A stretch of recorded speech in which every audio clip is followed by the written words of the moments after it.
20-year-old Victoria Hannafin is suing her former friend, Nicholas Stanworth, for unpaid charges on a Best Buy credit card. Order. All rise. Yeah, it's case number 116 on the calendar in the matter of Hannafin versus Stanworth. Thank you. You're welcome, Judge. Parties have been sworn in. You may be seated. Ms. Hannafin, it is your claim that the defendant, who's a friend of yours, owes you for some credit card charges he made. He says he paid you in cash. Do you want to explain to me what he was doing with your credit card? Well, I met Mr. Stanworth in August of 2009. I had explained to Mr. Stanworth that I wanted to increase my credit score. Mr. Stanworth promised that he could help me do that by spending money on my credit card with my permission and paying me back, and he promised to pay every part of it back. What? How? Check or cash? He paid strictly in cash, no checks. Okay, go ahead. So what did you do? He paid me back, and I had began to get a little nervous because of the activities that he was involved in, illegal gambling. What kind of activities, Ms. Hannafin? Illegal gambling, drugs. Why would you hang around with somebody who was involved in illegal activities? I was very vulnerable at the time. I had just left a bad relationship, and he had kind of made me feel like he was my friend, and I didn't know what he was involved in until I began hanging out with him. So why didn't you stop hanging out with him? Because he owed me this money, and he had said that, you know, he wouldn't pay me back unless I was around, and he had made threats to me that he would, quote, burn me and bury me, and that he used to get off on killing people, that it, quote, gave him a when he would kill people. And I just felt scared for my life that I would be one of those people. When did he say this to you? He said this November 20th. I have a police report here. When was the last time he made a charge on your credit card? I believe early November. I'm not, let's see here, November 6th for Smith's Groceries. And he had his own card? Yeah, I had made him a user on my account. What month did he get the card? He got the card in August. Did he pay September's bill? Yes, he did make a payment. Did he pay October's bill? Yes, he continued to make bills. Just a second. Sorry. Now, November 6th was his last charge. Yes. So what month does he owe on the credit card? Well, he didn't pay the complete amount back. He would make payments each month. He says he paid it. I paid her everything in cash, everything in full. She had a boyfriend that was in prison at the time, and that's why we had like a sugar daddy type relationship where I knew her situation. She needed a little something while her boyfriend was locked up, and while he was locked up, I was there for her. But the closer the date got to her boyfriend being released in December, she just got weird. She got really, really weird, and the more I separated herself from. What was he doing in jail, Ms. Hannafin? He had broken his probation. She released in December? Yes. When you and Mr. Stanworth were friends, where were you living? I was living in Taylorsville, Utah. She was living with her ex-boyfriend. No. She had an ex-boyfriend. She was messing around with me. While she was messing around with me, she moved in with a friend. No, listen to me. You're not following. You were committed on something.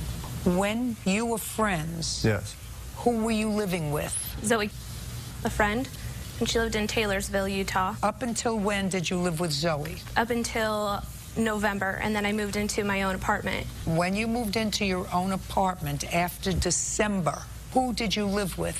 When I moved in originally in November, I had taken the place of a friend, and I lived with Kelly. You said you were living alone, your own apartment in November. The boyfriend came out of jail in December. Well, in living alone, I mean, I had a roommate. It was a two-bedroom apartment that I moved into, and I occupied one of the rooms. Where did the boyfriend go when he got out of prison?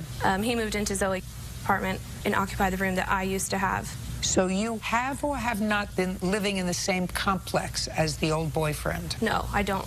I didn't ever live in the same complex as him. He wasn't my boyfriend. We were just friends. I would go and visit him every Tuesday, but he was just my friend. Where would you visit him? At the Davis County Jail. How am I supposed to tell that Mr. Stanworth owes you money if he paid you in cash and you never gave him receipts? I don't know. I mean, I've documented every payment that he's given me. He never wanted a receipt, and it was strictly in cash. I've never not made a payment with the cash that he's given me. May I interject something? Our credit cards were linked. She was also spending money on those credit cards, and I never received an itemized statement of what was being paid. I always knew what I bought. I'm very good with money, and every time I bought something, I paid her in full for it, cash, to pay it right away. I'm not one to wait 30 days. You look on my current credit card statements, all my bills are paid in advance. Why were you using her credit card, Mr. She got a credit card in her name. I did promise her I'd help her with her credit. I did promise that. Why were you using her credit card, Mr. Stanworth? To help her build her credit. I had the cash. She was a friend. We became close. Can I see the list of items on the credit card statement, please, Ms. Hannafin? There's 2 credit cards. There's a Best Buy account and a Bank of America account. Did you pay the Best Buy account? I don't know what the Best Buy is about. She was getting ready for her boyfriend to come out of prison. My understanding was a boyfriend. Appliance? The appliances were for Mr. Stanworth's home. He had purchased on my credit. What had happened is he said that, oh, this would help my credit score, and I believed him, and I shouldn't have, but I did, and he convinced me to open a credit card account with Best Buy, and we both applied on it. Unfortunately, Mr. Stanworth's credit was not well enough to get credit together, so I did it on my own, and he purchased a washer and dryer, a new refrigerator, and several TVs and direct TV boxes with that. And where are those items now? I'm not sure. They were taken to Mr. Stanworth's home. I never had possession of any of those items. Is that true? The only thing on that list, she was purchased with washer and dryer, and she was given cash for that. But it was purchased for you. It was purchased for the home because she was staying with me also. She forgot to mention that. And I do believe in one of the statements. Who has the washer and dryer now? I don't. It's gone. Where is it? I moved out of that place. I'm in a new house. It was left there. Something's wrong with you. No, nothing's wrong with it. Oh, something's wrong with you. Unless you sold it to the new people who moved in. No, I didn't Why sell in it the to the world new would you people. buy something that's 6 months old and just leave it there if you paid for it? I don't believe that, Mr. Stanworth. It is there until someone moves into the place, and then I will get the items. What kind of double talk is that? No, because I have a washer and dryer right now. It's on KSL, which is a site to sell it. Not double talk. I moved into a place that has a washer and dryer. What's on KSL for a site to sell? What is on the internet? The washer and dryer is on the internet. So you're selling it? Yes, I am selling it. Judge Judy continues in a moment. My problem is I believe her just slightly more than I believe you. I mean, Yeah. I know you're a hustler. Oh, yeah. But I can't figure her out. And later today, Well, your friend Steve didn't want a drunk Well, we were all drunk. fighting. Listen, sometimes you get drunk and you just make a lot of love. Sometimes you get drunk and you make a lot of fighting. real cases, real people. Judge Judy. Victoria Hannafin says former friend Nicholas Stanworth owes for unpaid credit card charges. Nicholas claims he paid Victoria back in cash. What kind of work do you do, Mr. Stanworth? Consulting. Consulting what? I work for the Sundance Film Festival once a year. When the movies come up there, I set up events at the Sundance Film Festival for certain companies that come in. I present them marketing ideas if they want certain events such as poker parties. What do you do for a living, Mr. Stanworth? You're Consulting. double-talking me. That's consulting. That's what I do. That's what you do. Yeah. And did you file a tax return this year? Yes, I did. How much did you earn? $85,000. Doing what? I consult. These people here in LA pay very good money for setting up events. Indie Film Festival, I set up all their poker parties. I also did a celebrity poker tournament Where up do there. you live here in LA? I don't live here. I live in Salt Lake City. And what you're telling me is you have clients here who paid you $85,000 to do consulting work for the Sundance Film Festival. Yeah, but you put a lot of work in. You set up the events. The 2 years before that, I made $250,000. What you're telling me is that you do that for a one-time event at the Sundance Film Festival. It's a one-time event, and sometimes I get to go to the... You know, I have trouble believing these stories that sound very bizarre to me. Well, that's what I do, and I also, through there, you get other events such as the Super Bowl. You can do Super Bowl parties, Kentucky Derby.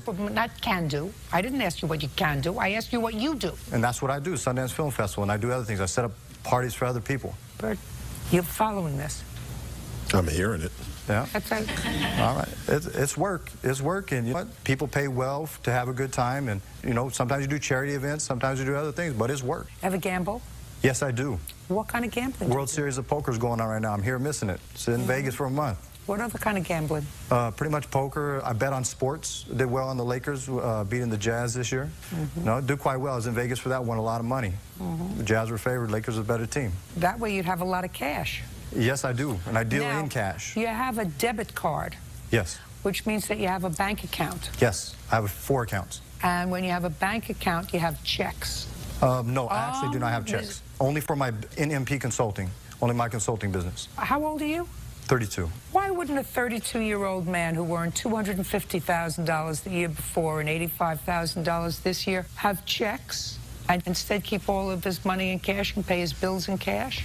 Just the nature of my business. Gamblers, we keep a lot of money in cash. Now we're talking. Yes, we keep a lot of money. Consulting people don't. Because consulting people are not paid in cash. Consulting people are paid by businesses by check. I have checks deposited into the business account. And? I write checks from the business account for materials for business gigs that I do. And how are you paid from the business, sir? I pay myself. With what? I transfer money. I transfer money. So. You see, you almost tripped over your tongue, Mr. Stanworth. No, I transfer money. You write a check. No, I don't write a check. I transfer from one account to the next, and that's considered writing a check online when you transfer banking fees. So you transfer money into what account, sir? My personal checking. Your personal checking. Checking. And savings. When you have a checking account, you have, what do you have when you have a checking account? Checks. Checks. But I chose not to have checks. I use my check card as my checks. You know, my problem is I believe her just slightly more than I believe you. I mean, yeah. I know you're a hustler. Oh, yeah. I know you're a hustler. I know that that's how you make your living. You're a hustler. But I can't figure her out, you know? She's got this passive-aggressive thing that I'm just not getting. I got you, Mr. Stanworth. Well, you can look at the bank statements. This girl's making... I got you, but you know, I really don't get her right away. But I know one thing, a lot of stuff is charged here, and she's not asking for all that money. No. Because she says that you paid her a good portion of it. Yes. I mean, on one she says you paid her $700, on one you paid $8,000. You paid a lot of money for purchases that you made. She gives you credit for a lot of those things, because all she says you owe her is $1,800. And one of the things that I found troubling, Mr. Stanworth, was that you said, and besides paying her in cash, I gave her a very good deal on a used car. No, well, I didn't give her the used. I had a used car. She got rid of her Toyota 4Runner. Did you just say no to me, Mr. Stanworth? You want me to read what you wrote? No, you're absolutely correct. Judge Judy continues in a moment. And later today... I can't believe that. It just sounds ridiculous. If it doesn't smell right, it's not true. Why would you all come together and the one person who witnessed the act of vandalism is not here? Real cases, real people.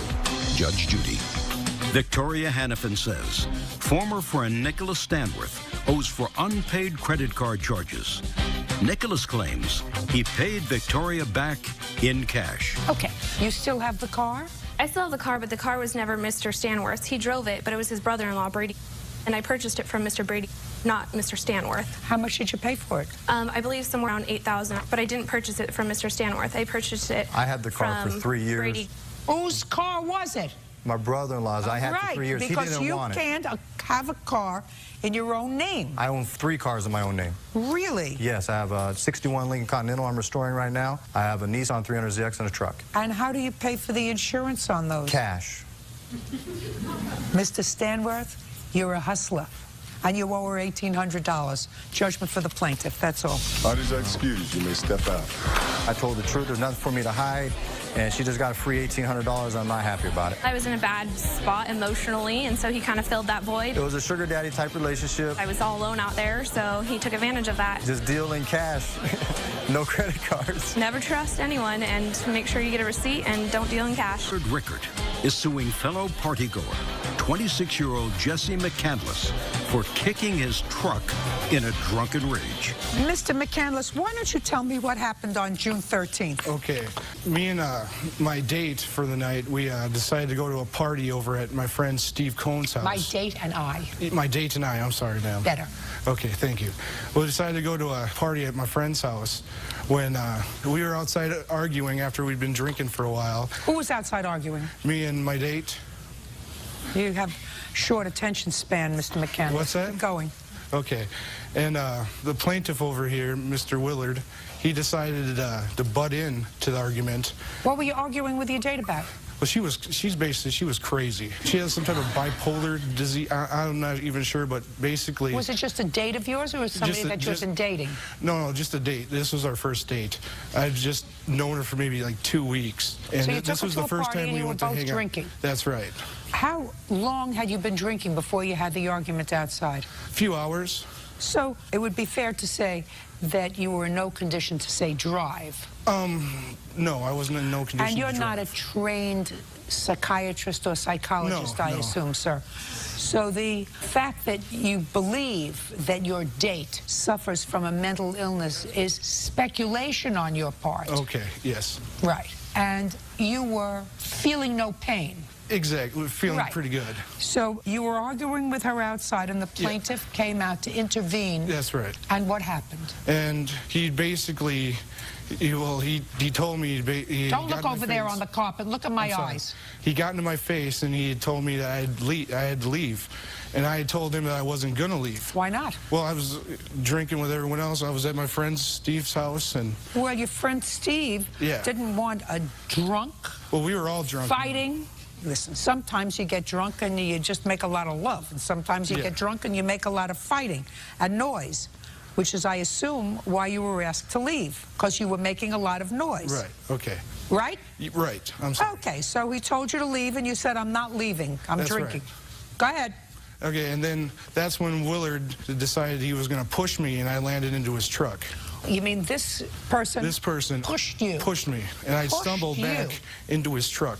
Causing a dent. Causing the dent. Which is what you're suing over, is that correct, sir? Correct. The dent. Correct. May I see the dent on the car? Yes, ma'am.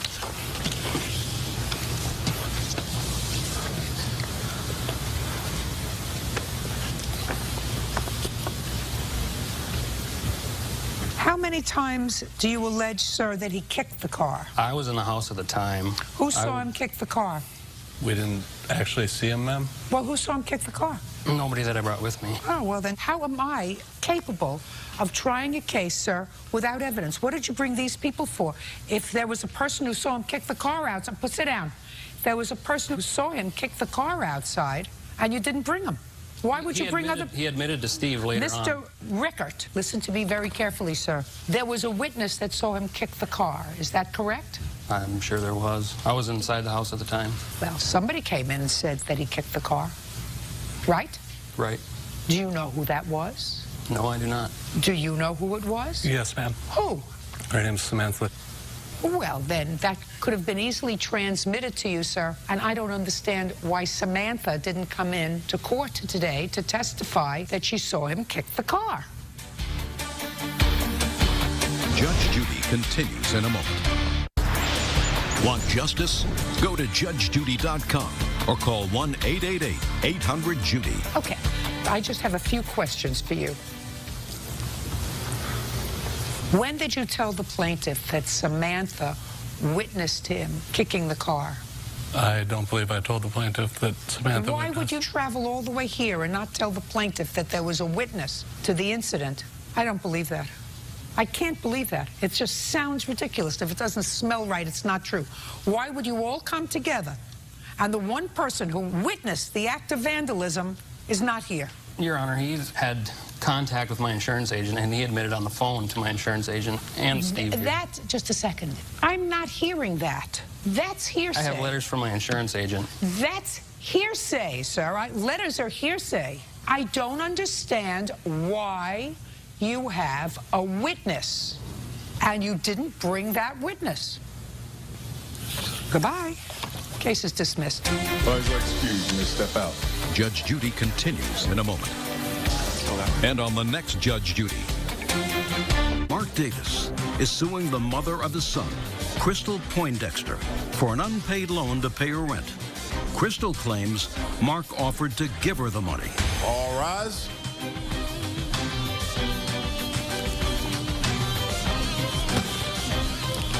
Ladies.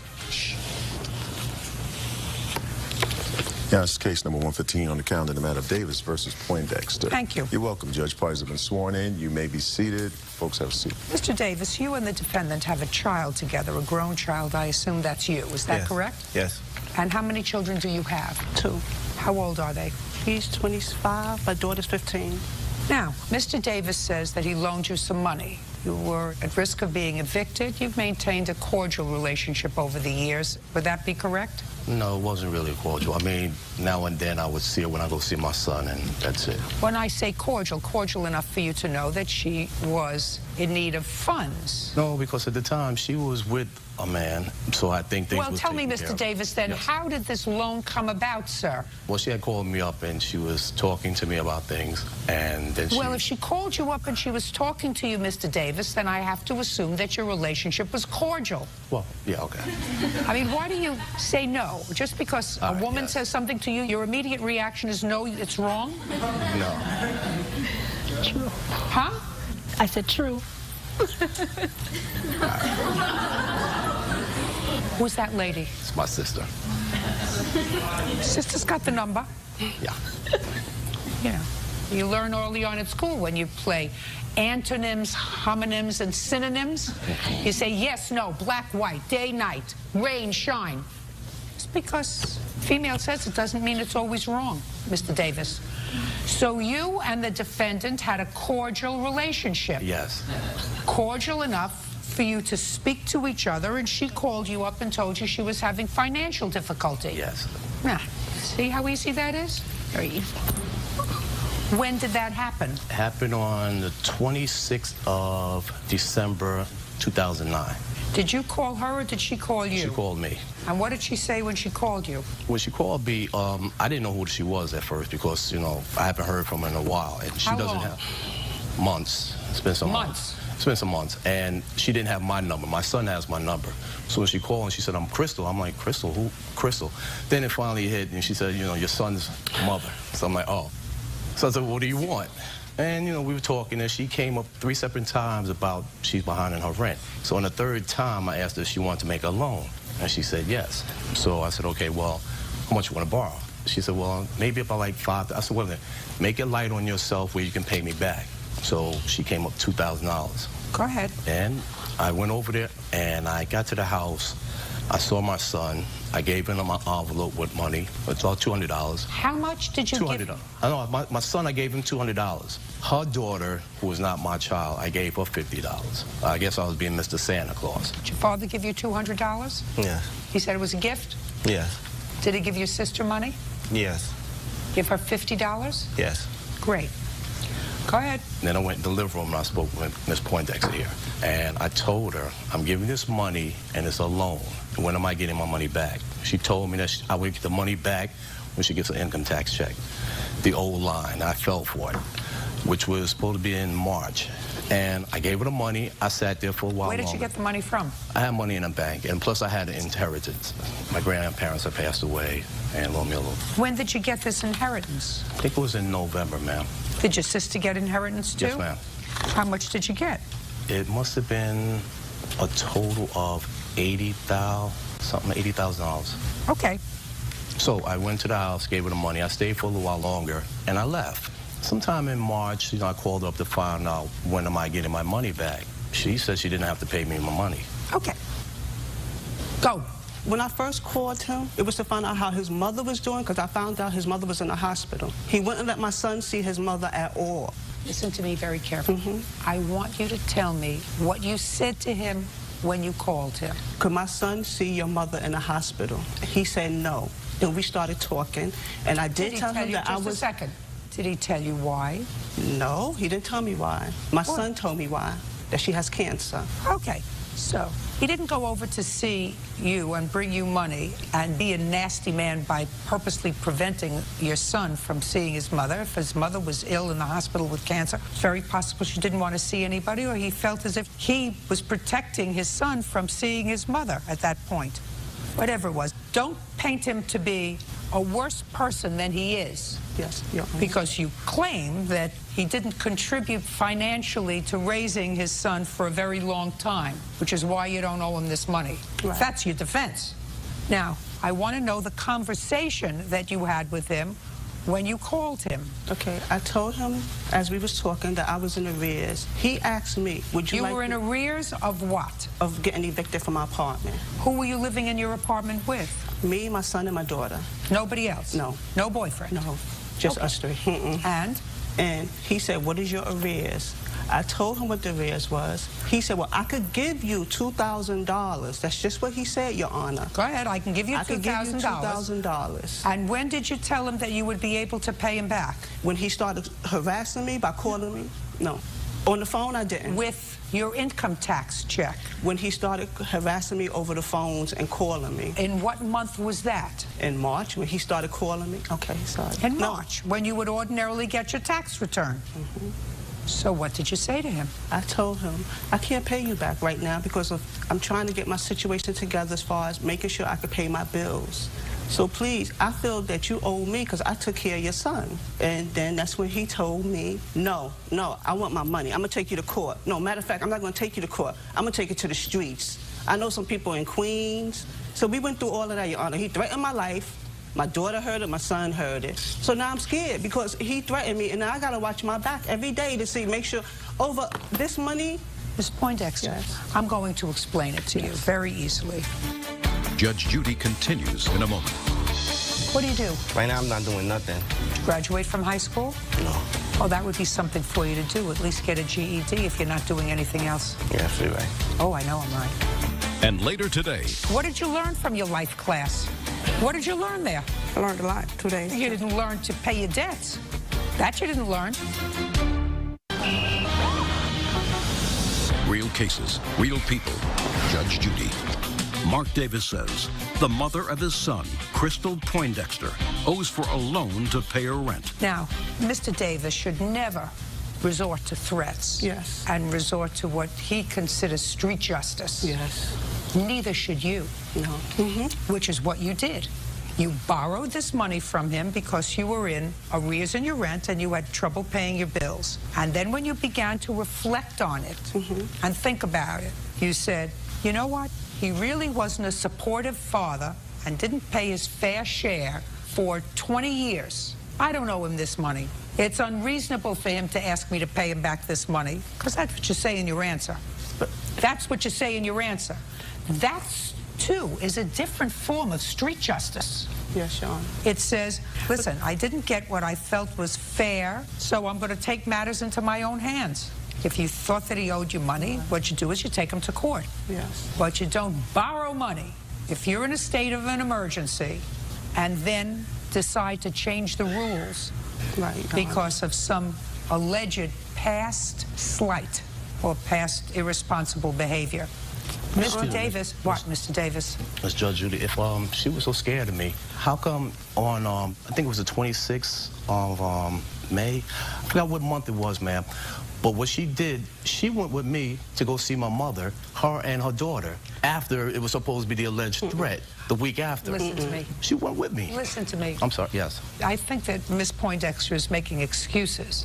She did give you back a couple of $100. Yes, ma'am. Because of this, so she owes you $1,800. Yes, ma'am.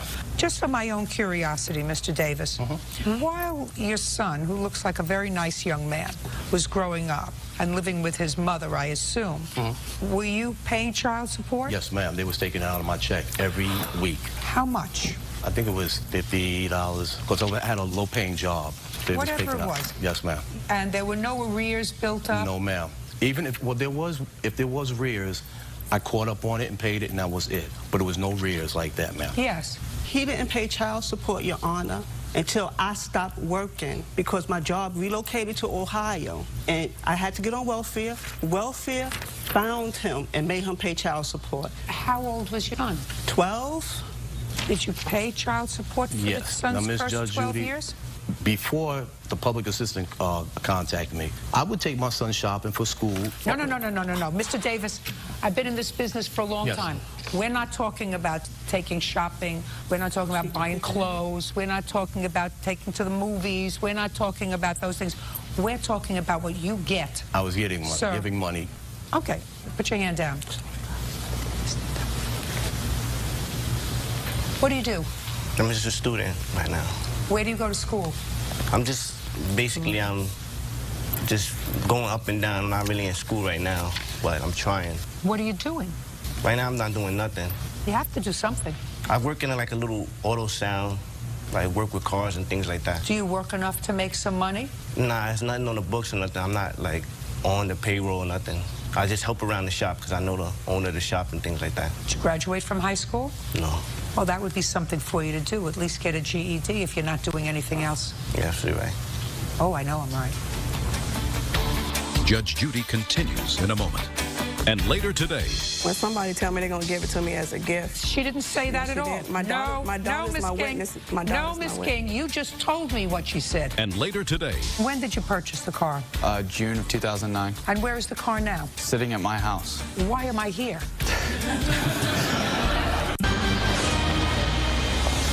Real cases, real people. Judge Judy. Mark Davis says the mother of his son, Crystal Poindexter, owes for a loan to pay her rent. Now, you're 25? Yeah. Time's wasting. You'll blink, you'll be 50. And you want to do something else with your life other than nothing. Yeah, absolutely right. Judgment for the plaintiff in the amount of $1,800. That's all. Thank you, ma'am. Parties are excused. Judge Judy, You may step up. can I talk to you? He was using him for IRS. Miss Poindexter, I just told you, and I'm going to repeat it one more time. He made a loan, which is what you asked him for. You changed the rules when you decided that he hadn't paid you any reasonable amount of support for your child. You can't do that. You had an agreement to pay him when you got your tax returns. You can't change that agreement. You owe him the money. Okay, that's all. Parties are excused. You may step out.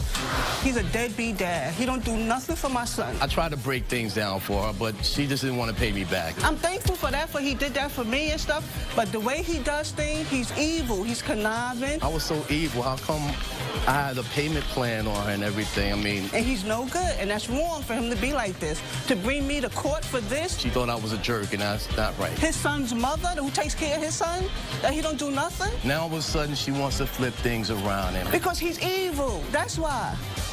But yeah, I'll be the evil one, I guess. I would have worked it out, but he don't want, he's evil. He's an evil man, I'm telling y'all. Wow, just be wary. Be wary of women like that, please. And now the next case. All parties in the matter of Williams versus King.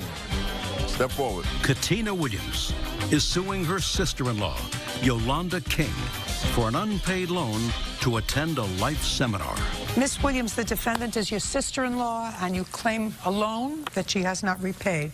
Yes, ma'am. I'm not exactly sure of what Miss King's defense is. She seems to suggest that you forgave the loan. When was it, and what was it for? It was in December, and the loan December of 2009? Yes, ma'am, December of 2009, and the loan was for her to go on a trip to visit Miss Juanita. Who is Miss Juanita? She's an evangelist in Atlanta, Georgia, and she does, like, work on TBN, and it was supposed to be for a Christian women's trip that she needed the money for. Have you done that trip before? No, this is my first time doing a trip. And how much was it to go? $1,000. Was that for the event itself, or It was a 2-day class. Did it include your airfare or your transportation, your hotel, or just the class? Just the class. Where were you staying? My brother-in-law. How far away is that from where you live? Atlanta, like 4 hours. So you were going to drive? I drove my car. Why was it important for you to go if you didn't have the money? I wanted to go to the event, the 2-day life class. Did you ask your sister-in-law to lend you the money? Yeah, I asked her. Can I... When did you ask her? I think it was the end of November. And when did she give you the money? She gave me the money on the 8th of December. My nephew went and picked the money up and deposited it for me. I have the papers right here. And? Deposited in the account. And? And they took it out the account. So why are we here? Why are we here? Yeah. Because she gave it to me as a loan. She Yes, I understand. She gave it to you as a loan. You didn't pay her back. So why are we here? Because she said in my living room, the Thursday before I left, we went to Cato's, get me a pair of pants. She bought me a pair of pants. And we got in my car, came back out my car, went in my living room, and she said, sister-in-law, you know, I'm happy for you, you know, that you're going on this trip because you deserve to go on this trip. She said, I'm going to give it to you because this is your destiny. And I said, okay. And on what date did that conversation take place? It was on the 10th, that Thursday. Well, I thought she gave you the money on the 8th. She gave me money on the 8th. The conversation ain't took place till that Thursday, the day before I left, that Friday. When were you supposed to pay her the money back? When I was supposed to pay her the money back? That was my question. You have to give me the answer. After she told me I didn't have to pay her back. I didn't ask you that. When were you I was supposed to pay her back when I got my taxes. And when she told me I didn't have to pay her back. She didn't tell you don't have to pay her back at all. I mean, you surmised by the phrase, I'm going to give this to you because I know it's your destiny. The fact that she unequivocally said to you, you do not have to pay me the money back. That's not what she said at all. She said it was what did you learn from your life class? Well, I learned a lot from my life. What did you learn there? I learned a lot, 2 days. You didn't learn to pay your debts. That you didn't learn. Judge Judy continues in a moment. And later today. Anything else? It's just been pretty ridiculous, the immaturity I've had to deal with, everything I've been through. You know, that's what happens. It is. You know what I have to go through every day? Sure. Suing a family member? Go to judgejudy.com or call 1-888-800-JUDY. What did you learn? But when somebody tell me they're going to give it to me as a gift. She didn't say that at all. My daughter's my witness. No, Miss King, you just told me what she said. She said, I'm happy to have been able to do this for you. Yeah, and she said she wasn't going to give it. No, I'm happy to be able to do this for you. You heard it. You don't have to pay me the money back. I don't know what happened afterwards, but that's what you heard. So what I want to know is what you learned in the 2-day seminar with the evangelist. Judgment for the plaintiff in the amount of $1,000. That's all. Step out. Parties are excused. You may step out. I think that the money was giving. I don't have no reaction. And yet, I don't think she really learned too much. I don't have none. Because her heart still hasn't changed. She's still hardened. I don't even want to talk about it. Basically, lesson not learned. And now the next case. All parties in the matter of Stewart versus Hunt. Step forward. 22-year-old Tara Stewart is suing former friend, 19-year-old James Hunt, for money owed on a car she sold him and for shooting up the car with a paintball gun. Mr. Hunt, you purchased a used car from Miss Stewart. Yes. What kind of car did you purchase from? Grand Am teal. I'm not sure the year. How old was the car? 1994. And how much did you purchase the car for? $500. Is that right? Mm-hmm. And how much did you pay her? I've paid her $120 so far, and I lost my job. So I didn't ask you anything else. I asked you how much you paid her. And when did you purchase the car? June of 2009. And where is the car now? Sitting at my house. Why am I here? She refuses to come and get the car when she doesn't have to get the car. She sold you the car. She has the title and the keys. She's going to give them to you. Okay. As soon as you pay her, $380. Do you understand? That's what it is. $380 is what you still owe her. Yes, that is what I owe her. But Good. I have Perfect. no job.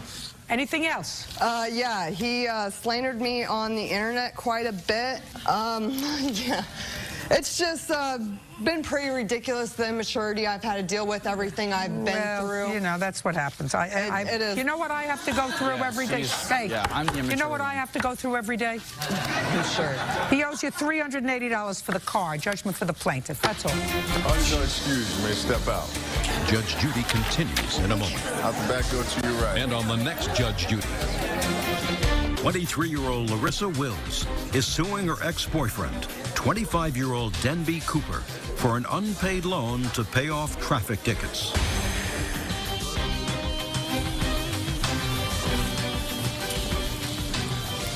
Yeah, it's case number 147 on the calendar in the matter of Wills versus Cooper. Parties have been sworn in. You may be seated. Ma'am, have a seat, please. Mr. Cooper, what do you do for a living, sir? I'm the head of domestic sales for a multi-million-dollar company. And how long have you had that job? Since about November of 2009. How much do you earn? $35,000 a year. Get commissions? Yes. Bonuses? Not yet. Have you gotten a commission? Not yet. So your base salary is $35,000. Right. Who do you live with? I live with my parents. What do they do for a living? My mother works for the county, and my father owns a construction company. When were you and Miss Wills planning to get married? We hadn't set a date. It was something that we had talked about loosely. We were trying to get all of our ducks in a pond first. At the time, I was unemployed. I wanted to make sure we moved out first, lived together. So we didn't have a date set. And when you were together, where were you living? I lived with my parents. So even when you were dating and discussing marriage, you were living with your parents? Correct. And where was Miss Wills living? With her parents. Now, you accumulated a whole bunch of tickets. Correct. Where? In Riverside County. Why? They were mostly tinted window tickets that I had forgotten about. What does that mean, tinted window tickets? My windows on my truck were illegally tinted. Why were they illegally tinted? It's the way I bought it. How many tickets did you get for that? I think the total was maybe 4. What else did you get tickets for? That's all I can remember. It's been so long. How long ago was it? It's been well over a year since we paid off the tickets. Now, you use the word we loosely, I assume, because you didn't pay for the tickets. Right. Tell me how that came about, Mr. Cooper. When we were planning on getting married, I was planning on becoming a police officer. Something like this was holding me back, and we were planning on going to Vegas. I got pulled over, and he said I didn't have a license, which I was unaware of, and we were still going to Vegas. So you had no license? Right. You were pulled over, and you were driving? Right. Without a license? Right. What do you mean you weren't aware of the fact you didn't have a license? I never received a letter from the DMV in the mail. Of course you did. If you've been living with your parents your whole life, you got it in the mail, you ignored it. I just moved back home. You ignored your tinted windows. You moved back home from where? Temecula. Who were you living in Temecula with? Friends of mine. Is that where you got the tickets for tinted windows? That's where I assume my mail was forwarded, and I had never received it since then. How long were you living with friends in Temecula? Well over a year. And what's the current address on your driver's license? Riverside. And were you living in Riverside when you got your driver's license? Yes. How old are you? 25. And how long is a driver's license valid for? I don't know. 4 years, 5 years, 10 years, as long as a driver's license is valid in the state of California. I do not know. Do you have your driver's license with you? I don't have it on me, no. So what you're trying to tell me, Mr. Cooper, is you went to motor vehicles and changed your address when you were living in Temecula? I changed my address to Temecula. When I came back home, I never changed it back. They send your mail where your driver's license indicates that you live.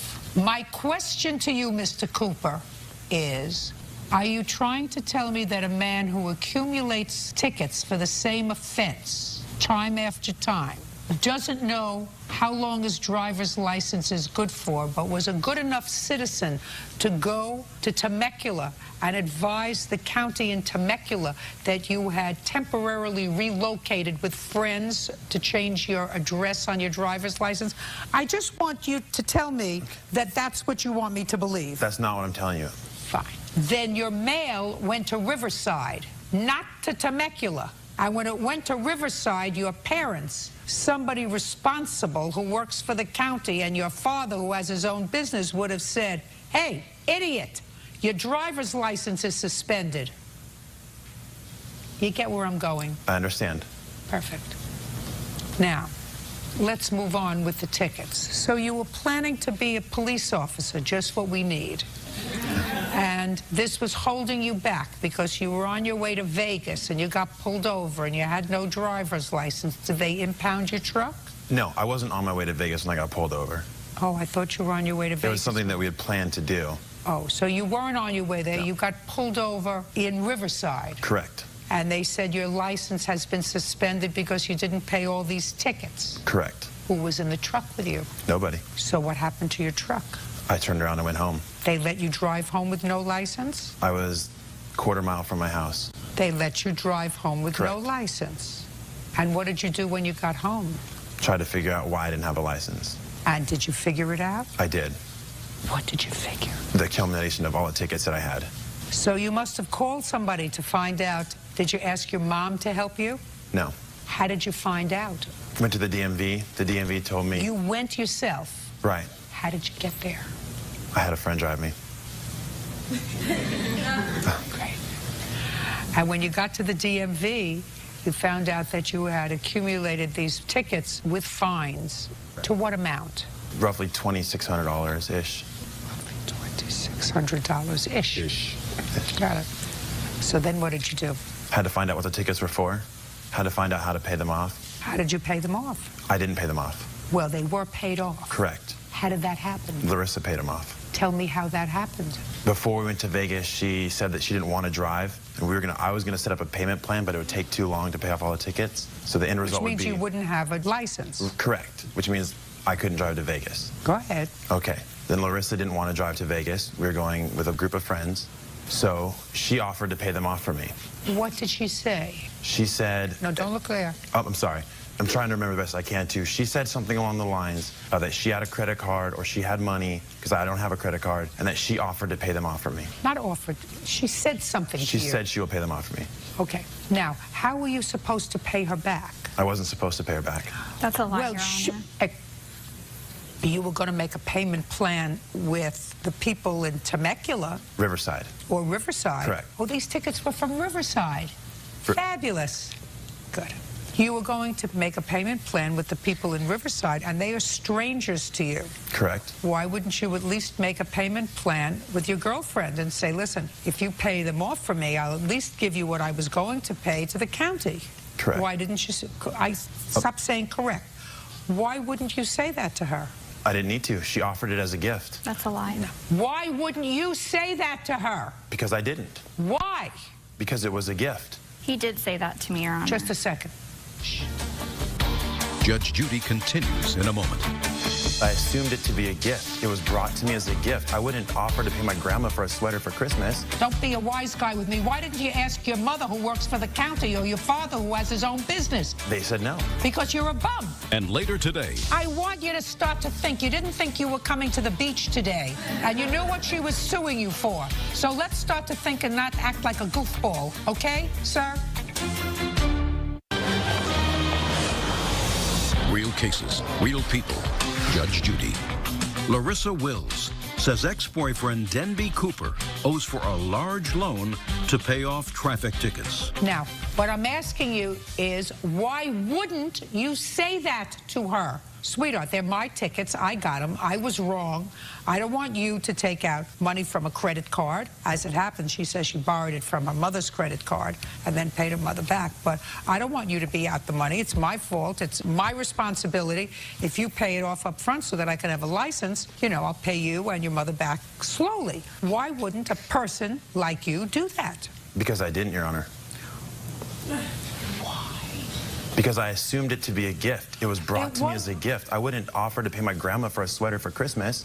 Why didn't, listen, don't be a wise guy with me. Why didn't you ask your mother who works for the county or your father who has his own business? Because they wouldn't pay it for me. Why? They said no. Because you're a bum. I'm not a bum. Well, sure you were. You weren't working. Right. You were 24 years old. You're a bum. And you had no business going to Vegas. How are you going to Vegas if you were 24 years old, had no job? What were you going to do in Vegas? Stand on a corner? No. What were you going to do in Vegas? Go out with friends. We had a group of people who were going with us. And how were you going to go out? What were you going to use as barter? I had money. From what? I was working part-time. Part-time where? At a cell phone repair company. On the books or off the books? Off the books. Were you getting unemployment insurance? Yes. Huh? Always know. Always follow the money. That's why I love this job. How long were you working off the books while you were collecting unemployment? Not very long. I want the president to listen to this. Go ahead. Not How very long? long. Not very long. How long is not very long? Less than a month, 3 weeks. It wasn't a daily job. I fixed cell phones from home. You had enough to go to Vegas along with the government's help. Correct. We split the tab. You're a big boy. You eat a burger and a half. And you were going out with friends. That's not cheap in Vegas. So the couple of 3 days a week that maybe you worked for a cell phone company while collecting unemployment and saying you were looking for work, you must have earned really good money fixing cell phones. No. How much did you pay off for his tickets? It was $26.78. How much did he pay you back? $200. Lovely. Judgment for the plaintiff in the amount of $2,470. You get a ticket. It's your responsibility to pay it. Bye. Parties are excused. You may step out. I'm very happy with it. I was a little disappointed. I guess he just didn't want to pay me back for the tickets, and I couldn't get a hold of him. It was a gift. He told me to never call him again. I didn't want to talk to her anymore. He was mad at me because we broke up. After she broke up with me to be with somebody else, I had no desire to want to be with her anymore or talk to her. We just weren't good for each other. Don't trust women? Never loan people any money without a written agreement. And now the next case. All parties in the matter of McClellan versus Lotz. Step forward, please. Sammy McClellan is suing her ex-boyfriend, David Lotz, for loans for child support, rent, and an airline ticket. Miss McClellan, you met the defendant, according to the complaint that I read on the internet. You began to date him and made a series of loans to him. You no longer are involved in any sort of relationship. You want your money back. Mr. Lotz says that there was never any agreement to pay you back any of the money that you gave to him, and the one issue with regard to an airline ticket, you were unable to use it and you gave it to him as a gift. Mr. Lotz, when did you and the plaintiff begin a relationship? I don't know if I would call it a relationship per se. I talked to her online, and I think I saw her maybe a total of 4 times. And how long did it last? Until the time that I thought it was just non-conducive to have any contact with her whatsoever. Why was that? Just erratic behavior by emails, text messages, and I have 2 small sons, and I just didn't think that any type of relationship would be an appropriate environment for her to be around them. Okay. At what point did you decide that? Did you decide that before or after you took money from her? Well, it would be after. While you were taking money from her, everything was fine? We really didn't have a relationship per se except friendship. As I said, I saw her 3 times, 4 times. Was it clear to you, sir, that she had more of an interest in you than you had in her? No, not necessarily. How much money did you give her over the course of the brief time that you spent with her? None. How many gifts did you purchase for her? None. How much money did you take from her? It was roughly $2,000. And what did you take the money for? I had some past bills, and well, the $2,000 that would include the plane ticket that was a gift. Forget the plane ticket. I'm not interested in a plane ticket. She had a plane ticket that she couldn't use, and it was going to go to waste, and she gave it to you. Who cares? I'm interested in cash. Judge Judy continues in a moment. You were doing either some sort of courting or some sort of conning, or you're a pervert. You have 3 choices. Those are the only 3 choices I can come up with. Courting, conning, or a pervert. Real cases, real people. Judge Judy. Sammy McClellan says ex-boyfriend David Lotz owes for loans to pay his child support and rent. Now, Mr. Lotz, how much cash money did you take from Miss McClellan? About $1,700. Let me hear the first amount of money that you took from her. When was it and what was it for? I'm not sure of the exact date, but I had some... I don't need an exact date. Give me a month and year. Roughly 4 months ago, last year. Well, 4 months ago would not be last year, sir. Your math is off. When was the first time he took money from you? It was on, actually, March 2nd. And what was it for, Mr. Lotz? I had some past due things that I had to pay. Like what? Various things. I don't know right now. I mean, we had a discussion. I want you to start to think. You didn't think you were coming to the beach today. And you knew what she was suing you for. So let's start to think and not act like a goofball. Okay, sir? What was the money for? You saw her, according to you, 3 or 4 times. In at least 2 of those 3 or 4 times, she gave you money. What was the first one for? I believe the first one is I had some utilities stuff and some insurance. How would she know that you had issues with your utilities and your insurance? We had extensive conversations via the internet and Facebook. That was basically the bulk of the relationship. You mean that you needed money? I was going through a very hard divorce, and I confided in her as a friend, and so she knew the situation of everything that was going on. Don't tell me what she knew. If you're courting a woman on the internet, which is what you were doing. I don't know. I think that's a well, unless you're some sort of a pervert, I would assume that if you were on the internet involving someone in the intimacy of your life, you were doing either some sort of courting or some sort of conning, or you're a pervert. You have 3 choices. Those are the only 3 choices I can come up with. Courting, conning, or a pervert. I don't see it that way. I don't care what you see. So somehow she knew you needed money for your utilities and insurance. This had nothing to do with child support, did it? No, I was paid for. I took care of that. It was paid. When was it paid, sir? I pay the first week of every month. I told her about a hearing that was coming up March 2010 and the child support payments I needed to make right away. That's what you wrote. That's not what she wrote. That's what you wrote. That's not a utility. Your children are not utilities. They may be utilities to you, but child support is not a utility. or insurance? How much did you give for child support? It was $600. That's a better answer. Now, these are the two sons that you didn't want to be around somebody that was as kooky as the plaintiff, right? These are the two small sons that you're very attached to, or do you have other sons? Just them. Just them. She didn't make them, did she? She didn't make them. No, ma'am. Whose responsibility is it to support them? Mine. Right. And what do you do for a living? I'm a chef. So you eat regularly. And the court sent an order of support that you were supposed to pay. Why didn't you pay it? I was having some financial difficulties. So you were either courting her, conning her, or you're a pervert. Right now we fit into the conning part. Judge Judy continues in a moment. How much money did she send you in rent? $11.50. How much did you send back to her? It was a gift in my estimation. How much did you send back to her? The answer is none.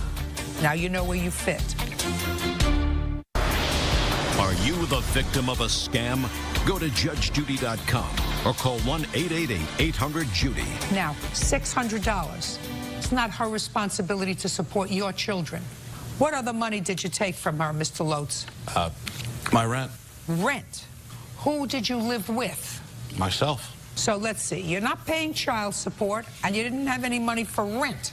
So what category are you?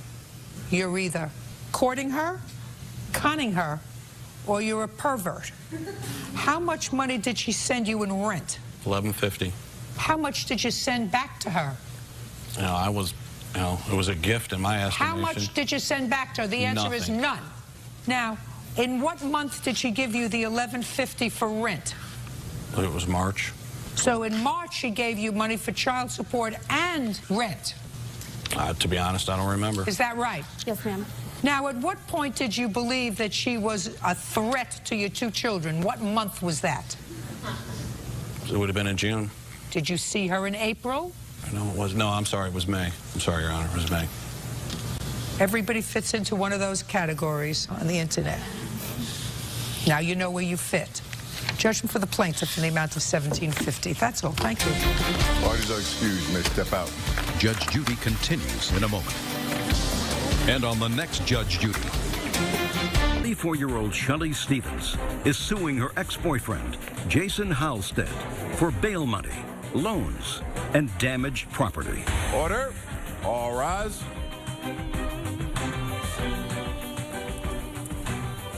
Yeah, it's case number 174 on the calendar in the matter of Stevens versus Halstead. Thank you. You're welcome. Parties have been sworn in. You may be seated. Folks, have a seat. Ms. Stevens, your complaint alleges that the defendant, who was your boyfriend, owes you some money for loans. And Mr. Halstead says there was never actually an agreement to pay you back any of the money that he acknowledges that you advanced him.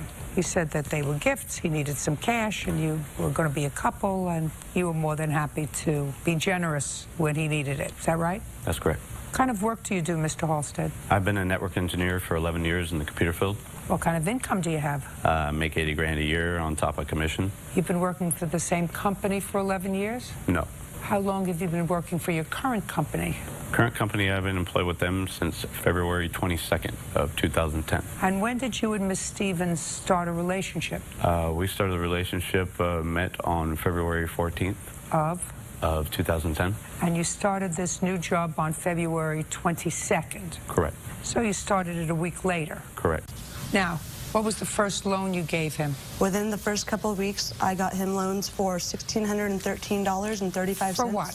For work-related expenses for him. Explain that to me. I met him on February 14th, and soon after that, he got a job, and he said that he needed money for his work. So I lent him the money under the agreement. We had a verbal contract stating that he would pay me back on his first paycheck. I have receipts. I'm listening. There was no agreement to that. Well, tell me how the work-related expenses, which she describes as work-related expenses, I assume some clothes. How did that come about? Basically, I had a business trip as we were starting our lives together and lived. You weren't starting your life together. You met on February 14th. You start your new job February 22nd. You need some clothes. Now you know each other a week. We also moved in together. When? Pretty much instantly. When you say instantly, you met February 14th where? We met through a mutual friend at somebody's birthday get-together at a local bar. And? And pretty much we're inseparable ever since. We clicked right away, had a really good rapport with her. She seemed like a genuine good person. And you had no place to live? I had a place to live. Where were you living? I was living out of my car and on friends' couch. You were living out of your car. So you connected right away, living out of your car. Yep. You met her. She was lonely, and she said, you might as well move in with me. She didn't have a place to live. She was living with her current boyfriend, who was 20 years older than her. So where did you move to? My condo, my apartment/condo that we have, and that I'm currently in. And how did you get that condo? I basically negotiated with my new employer to provide me with a loan in order to secure that place of living. And Miss Stevens moved in with you? Yes, ma'am. When? March 1st. When did she move out? End of May, I believe it was, middle of May. So she lived with you March and April and most of May. Correct. And what was the financial arrangement? We had a verbal agreement that I would handle all the... What was the financial arrangement? Oh, that I would pay the bills as far as rent, the electricity, utilities, and she would take care of the food and any other particulars. Okay. And did you pay the rent from March, April, and May? Yes, ma'am. When Miss Stevens lived there? Yes, ma'am. And what was the rent? The rent is $13.50. And where were you living prior to March? I was living with my ex-boyfriend of 5 years. And when did you start to date Mr. Halstead?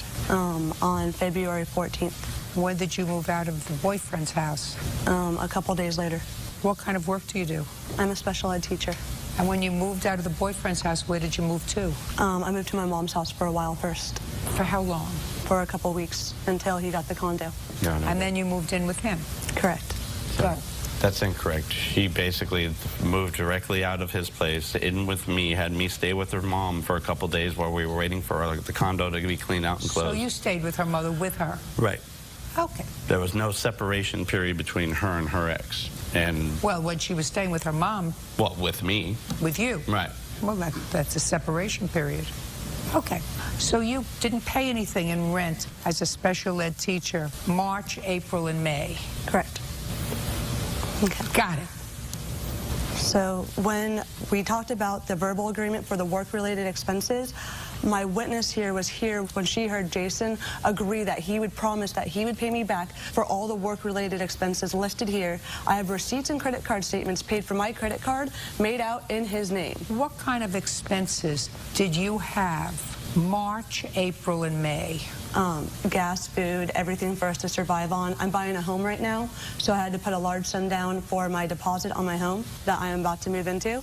That's your problem, Ms. Stevens. That's not his problem. He had my credit card. I spent everything for gas, groceries, utilities, cell phone bills, Comcast, etc., gas, insurance. I'd want to see that.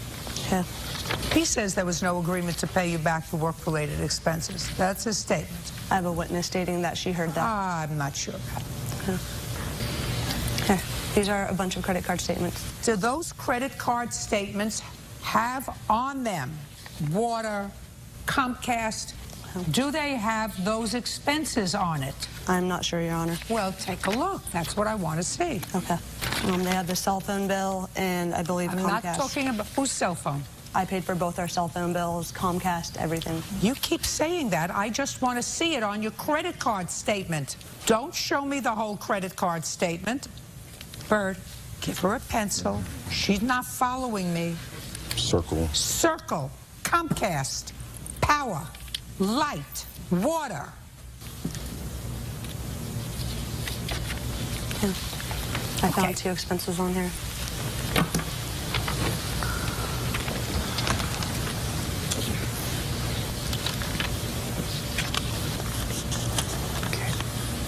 So what I have here that you have circled is $169 in California Comcast on March 16th. I have 19 AT&T for $149. Am I correct that that's it? No, I just did not come prepared. I apologize for that. Well, this is prepared. This is your visa. That's just the work-related expenses that I brought in. No, my dear. Miss Stevens, is what you're telling me you have more than one credit card? Yeah. Go get it. Go get your bills for the other credit card that you say you have other items that were household items. Wait. I don't. But don't waste my time, because all they have to do is fax them to you. and we can make arrangements to do that now. So far I have $318 that you have circled from February to April. I have a pile in the back about this tall of about $5,000 in expenses that I can go grab. Expenses for what? Groceries, utilities. Are they paid bills by you? And what did you pay them with? My other credit card. But most of them are groceries and other expenses. I only paid the Comcast and the AT&T bill. See what happens when you get the nose starts to twitter? Judge Judy continues in a moment.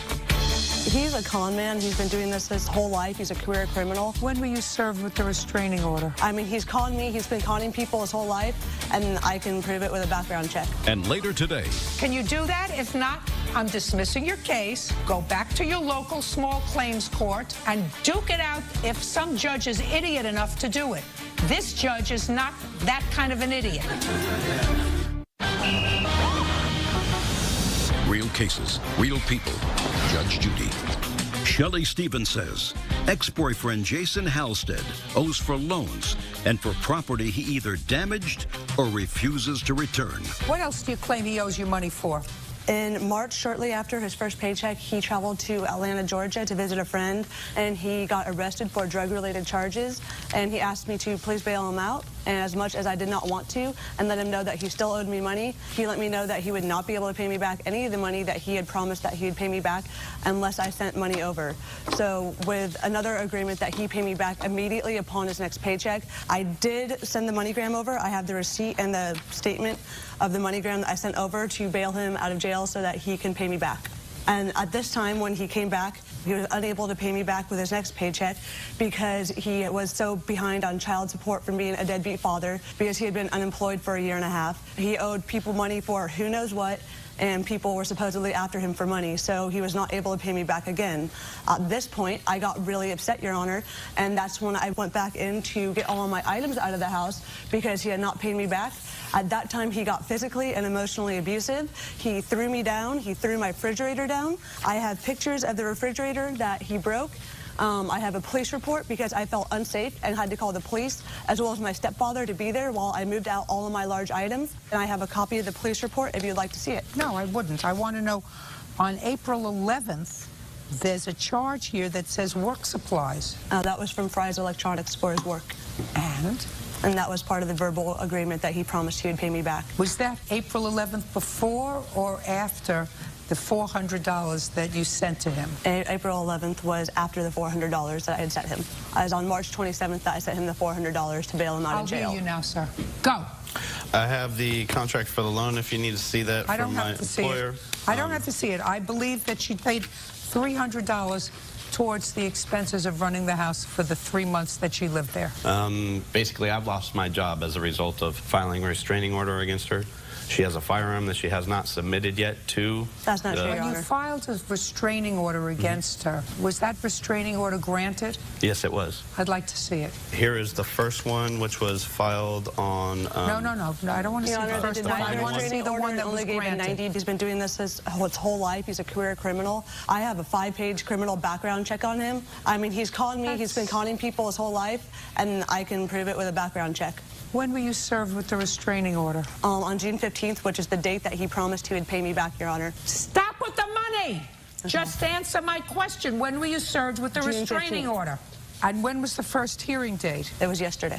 And what happened? The judge said that there was not sufficient evidence for a restraining order and that she would grant a temporary one for 90 days. So the answer is she granted a restraining order for 90 days. Yes. She didn't dismiss his application for a restraining order. Correct. She granted it for 90 days. Yes, Your Honor. And you were present. Yes. Got it. Your Honor, prior to that, he was upset because I was asking for the money that he had promised back, and he said that he was going to ruin my life. Ms. Stevens, I want you to think about this. One would like to think that someone who teaches children with special needs would exercise better judgment than moving in with somebody that she's known for a week. That's number one. Number two, when you lend somebody money and they don't pay you back, the dumb thing is to lend them more money.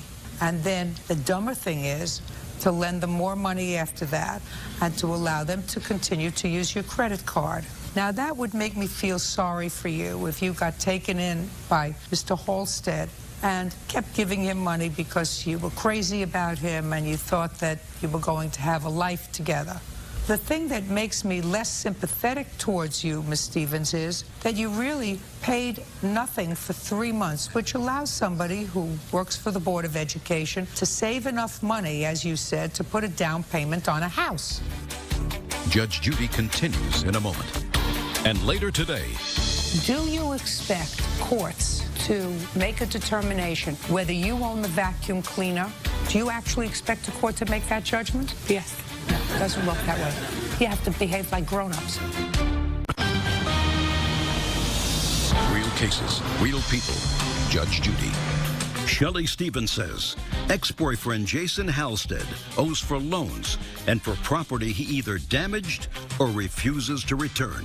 So I feel less sympathy for you in the money that you laid out for him, which was, according to you, if I believe everything that you say, was $2,600, because $2,600 divided by 3 equals $866 a month. That would have covered your rent, water, utilities, because you don't have any of those on here, and everything else, which seems to be a rather even trade for the $2,600 that you advanced to him. So I have less sympathy for you, and therefore I feel less guilty about dismissing your case. Do you understand? I do understand, I Your don't believe there was a loan, and if I'm mistaken that there was an agreement to pay you back, you more than got paid back by living rent and utility free for the 3 months that you lived with Mr. Halstead, a fact that you do not seem to deny, but that you acknowledge when you tell me that you had a lot of expenses because you were saving up for a down payment on a house. Your case is dismissed. Your Thank Honor? you very much. Your Honor, please. That's it. Thank you. Parties are excused. You may step out. She's just belligerent, acts very bipolar-ish. He became emotionally and physically abusive. Choked me during conversations. He threatened my life. He threw me down to the ground. Because she didn't like what I had to say. He still continues to harass me. Women scorned, you never know what they're going to do. I'm genuinely scared. Just glad it worked out and the truth prevailed. And now the next case. All parties in the matter of Muir versus DeLapp. Step forward, please. Annalise Muir is suing her ex-boyfriend, Robert DeLapp, for the return of property in a storage unit that's in his name. Ms. Muir, how many years did you live together? Off and on for 8.5 years. What does that mean, off and on? The first 4 years was an off and on. After that, it became pretty permanent. It's your statement that after you broke up, certain property was taken out of a joint storage unit that belonged to you. Yes. He says you took certain take your hands out of your pockets. Sorry. He says certain property was taken by you that belonged to him. Now, do you expect courts to make a determination after living together for almost 9 years whether you own the vacuum cleaner, which is in here, or you own a television set? Do you actually expect a court to make that judgment? Yes. Doesn't work that way. You have to behave like grown-ups. If you separated your house, you take whatever property is yours, put it aside, label it. You take whatever property is yours, put it aside, label it, and forget it. We don't have time for this nonsense. Even when people get a divorce, were you ever divorced? Yes. Do you have a judgment of divorce? Yes. Did you have an attorney? No. Did you divide the property with your ex-husband? No, I left it with him. Then you left it. You didn't come back and say, I want the dishes, I want the glasses. Let me see what else he wants. Took my Kirby vacuum cleaner. That's you. Yes. We don't have time for this. Your Honor, Now, we did buy things separately during the relationship. great. Go outside into the hall, go through your property, whatever you can decide upon with each other that belongs to you, that he has, he'll give back to you. And whatever he has, including the vacuum cleaner that you have that belongs to him, you can give back to him. You can come in here with a list, and I will mark it, so ordered. Other than that, I'm not going through a storage unit of your stuff. That's all. Thank you very much. That's all. Parties are excused. You may step out. Judge Judy continues in a moment. Want justice? Go to judgejudy.com or call 1-888-800-JUDY. Yes, recall case number 158 in the matter of Muir versus DeLapp. Parties are reminded they're still under oath. Can I have your list, please? These are the items that you agreed belong to each other. Is that correct? Yes. Good. Will you sign off on all these things because you can make the exchange of that property within the next 5 days? I don't think you need a marshal to do that. It sounds to me as if you've all done that in a very civilized way. Sign off on it. Who's got harassment down for $4,000? Miss Muir, don't ask him. What do you want to know? I was asking him to show you who's got harassment down for $4,000. Just a second. Only property is going to be exchanged. Apologize. Property is going to be exchanged. No money, each one or no the ones harassment. I agreed to, or what? Only if those are what you've agreed to. Are those Well, the things TV's been sold, so how would I return it? If the TV's been sold, I can't help you. She already knew about this. It was sold Listen for to me rent very in April. carefully. No money is going to be exchanged. Only property. So whatever property each of you has in your own possession that belong to the other, figure it out. I will so order it, and you can exchange it. No money is going to be exchanged. Do we understand each other? Yes, ma'am. Perfect. Can you do that? If not, I'm dismissing your case. Go back to your local small claims court and duke it out if some judge is idiot enough to do it. This judge is not that kind of an idiot. Do we understand each other? Yeah, but see, it's not about... No. Oh, my God. Parties are excused. You may step out. Judge Judy continues in a moment. And on the next Judge Judy. Yes, case number 36 on the calendar in the matter of Idris versus Brown. Thank you. You're welcome, Judge. Parties have been sworn in. You may be seated. Folks, have a seat. Mr. Idris, the defendant is your former girlfriend, and it is your claim that she keyed your car when she got annoyed with you about something or other. Usually that's about another person in your life. Right. She denies that she did it. When was your car vandalized? March 8th, Monday morning, around maybe from 10 to 11 a.m. And when had you and Miss Brown had a falling out? The previous night, she was at my house, which was March 7th. I picked her up around 4 o'clock in the afternoon. Came to my house, we hanged out like we usually do. Just, you know, sitting down, whatever like that. So, say, fast forward to about 9 p.m., I'm getting ready to take her home, and she goes to use the bathroom. So while she goes use the bathroom, she grabs my phone. I didn't notice. So she's in the bathroom for about 5 minutes going through my phone. Meanwhile, I don't know what's going on. I'm like, let's go, let me take you home. So she comes out the bathroom, starts screaming, starts, you know, going off, like, oh, what's these pictures in your phone of girls, something like that. I said, listen. Why did you take his phone? I didn't have no reason to take his phone. I just seen it on the counter, and I thought just to take it and look in the bathroom. And you took his phone in the bathroom in order to see who he had been contacting? Yes. Okay. And you found something on the phone that you didn't like? Yes. Okay. Now I got it. So, what happened? So, fast forward, she was angry, she seen the photos, so she's like, take me home, take me home, take me home now. So, whatever, we going downstairs. Meanwhile, I'm still kind of in my head, like, I mean, what is she really talking about? So we get in my car in the garage for me to take her home. The minute she steps into the car, she starts swinging at me, hitting me in my face. So I restrain her, like, chill, stop hitting me, what you doing? Like, chill, what are you doing? She's like, you know what? I'm going home. I got something. She get out the car, excuse my language, she gonna say. Just a minute, had you pulled out of your garage? No, I didn't even start the car yet. No, but at the time she got out of the car, had you gotten out of the garage? No, the car was still in the garage. Okay. So she get out the car, she dropped her keys, she's picking up her keys while I was holding her bag. I guess she dropped some stuff. So as she's walking out the car, excuse my language, she said, I got something for that A word, A. So in my head, I'm like, what can she possibly do to me to kind of... I don't care what was in your head. All right, well, that's what she said. So, I don't care what was in your head. I only care about what she said to you. Okay. What you said to her. Right. What you saw her do. Right. And what she said she did. All right, well, that's what she said. So now we go next day, Monday morning, and I'm in my house. Monday morning, regular day, nothing, you know, I'm just hanging out. Just a second. Let me understand this, Mr. Idris. So she left. You never took your car out of the garage? Nope, I didn't even move it. And she left. She walked home? She walked home, yep. Okay, how far is her house from About yours? a 10, 15-minute walk by the Bronx Zoo. She walked home, and you didn't hear from her again that night? Oh, I did. She sent me a text message. That night? Yeah, more or less. I have the text message right here. It was I'd like to see it. Sure. It was actually 7 in the morning, 7:13 in the morning. Okay, so the answer is you didn't hear from her again that night after about 9:30 at night. Right, yeah, nothing, just okay, a text you didn't hear message. from her, she didn't call you? Nope. And the next thing you got from her was a text message at 7 in the morning? Yes. So when you got this text message from her, I assume you went out to look at your car? Not right away, because she sent, the first text message, she said, enjoy your car. So I put a question mark, like, what do you mean enjoy my car? So she sent me a text message back, and it was saying, enjoy your car, I'm not mad anymore.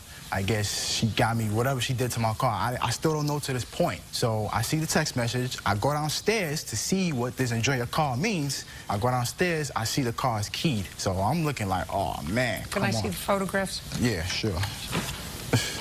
Did you speak to her after you looked at your car?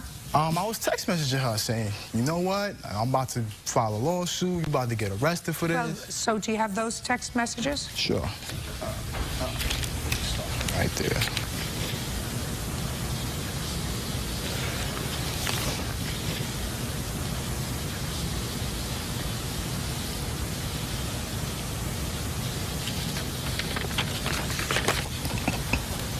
Go. Me and Holly Andrews, we met in April 20. I don't care. I already know all the facts that I care to know about up until the time you keyed his car. Now, Miss Brown, you're entitled to be angry. You snoop, sometimes you get more than you planned on getting, right? You're actually entitled to be angry and go home and say, I don't want to deal with this guy anymore. I am a beautiful young woman and I don't need somebody who's not going to do the right thing to me. You're not allowed to vandalize his car. You understand that? Yes, I do. We don't have to go through these, do we? No.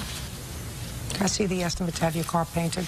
Yeah, I got 2 different estimates, so based on those. What year car is this, sir? It's a 93. All right, but you'd do me a favor, use that brand new book that we got and look up a 1993 Lexus. Mr. Idris would like a paint job for $9,000. Well, that's what the guy wrote up. Yeah, I didn't, I you know what I'm saying? I didn't. And I would like to see what he could buy a 1993 unscratched Lexus for. What does the other estimate say? I don't know, whatever, you're suing for $5,000. I have to see what your car is worth. Right. 1993 Lexus ES300, GS300, SC300, which one? What kind of car do you have? LS400. LS400. Yes. While he's looking that up, Mr. Idris, when did you purchase this car? September of 2008. And what did you pay for it? Paid about 30. Not about. I don't want to hear about. $3,800. Okay. $4,025. Got a good deal on it back in 2008. How many miles did it have on it? 153,000. You want to give me a revised estimate on that? $3325. That sounds in fair condition. That sounds more like it. Now, you have to get a good paint job. Indeed. How much do you think a good paint job is going to cost you? Well, based on those estimates... I don't want to hear about it based on those estimates, sir. Your car is worth, at most, $3,000. Okay. How much do you think you're going to have it repaired for? Otherwise, you'll sign it over to Miss Brown. She can sell it, and you can get a new car for $3,000. What's your pleasure? I'm sorry? I didn't hear you. It was a little too fast. Judge Judy continues in a moment. Is he worth it? No, he's not. So, right? Show him the door. And later today... How long was she home with the children, raising your 4 children? Well, her, along with the maid that she had, was for quite a while, Your Honor. Just a second. Okay. Maid that you had. Well, okay. A maid that you had. That we mutually had. That's better. Okay, I understand that. That's better. Real cases, real people. Judge Judy. Halim Idris says ex-girlfriend Chelsea Brown keyed his car in a jealous rage. How much do you think you can have the car painted for? About what you quoted, $33,000, $3,200, full paint job, and the bumper, because the bumper was damaged too. So paint job. About $3,000. You better get it done for $1,000, because that's all you're going to get. Wow. On a $3,000 car. Nobody should invest more than a third of the car to get it painted. So I guarantee you can find somebody in New York to get it painted for you for $1,000, right? I'll try. I think you should try. Have you had the car painted? No. You driving around with it the way it is? Still like that. Judgment for the plaintiff in the amount of $1,000. not supposed to let your temper get the best of you. Is he worth it? No, he's not. So, right? You're right. Show him the door. That's all. Judge complaint. What is that excuse? You may step out. I was looking for numbers, pictures, anything I could find. Listen, man, there was a picture of one girl. Naked girls. She wasn't naked. He kept telling me that they old pictures. So she's making up stories. He had different stories. That's all she's doing. Because I wanted him to feel how I was feeling the night before. Hey, that's just how she is. Hurt. I didn't tell her to go on a jealous rage. Never mess with me no more. That's just what Chelsea do. And now the next case. All parties in the matter of Awad versus Awad, step forward, please. Dennis Awad is suing his ex-wife, Sandra Awad, for her share of their daughter's college tuition. Mr. Awad, you and the defendants have children and are divorced. It is your claim that your former wife owes you some money for tuition and expenses for one of your children for school. You claim that there was an agreement with her that she would pay half of those expenses. When were you divorced? 2008. It's July 2007, Your Honor. Can I see a copy of the decree, please? Do you have a copy of the decree, Mr. Awad? No, not with me. Mr. Awad, were you represented by counsel? Yes. Did you have counsel? Yes, I did, Your Honor. Am I correct that the judgment of divorce does not mention anything with regard to college payments? Yes, that's correct. Okay, sir. I'm ready to listen to you. Okay, basically, we had an agreement, Sandra and I, to be able to pay for our adult children. We have 4 children, 3 of them were going to college, and that we would pay for their tuition and expenses, housing, everything to support them. What do you mean that they're adult children? They were children over 18. Yeah. So, I mean, they were, you know, what I would consider adult children. No, they're not adult children, sir. They're not for the purpose of college tuition. And that should have been in your decree. Well, I mean, they're older children. I mean, I don't know. The child for whom you are seeking reimbursement is how old? Today, she's 22. And for what year are you requesting reimbursement of her tuition? Your Honor, for this last 23. year.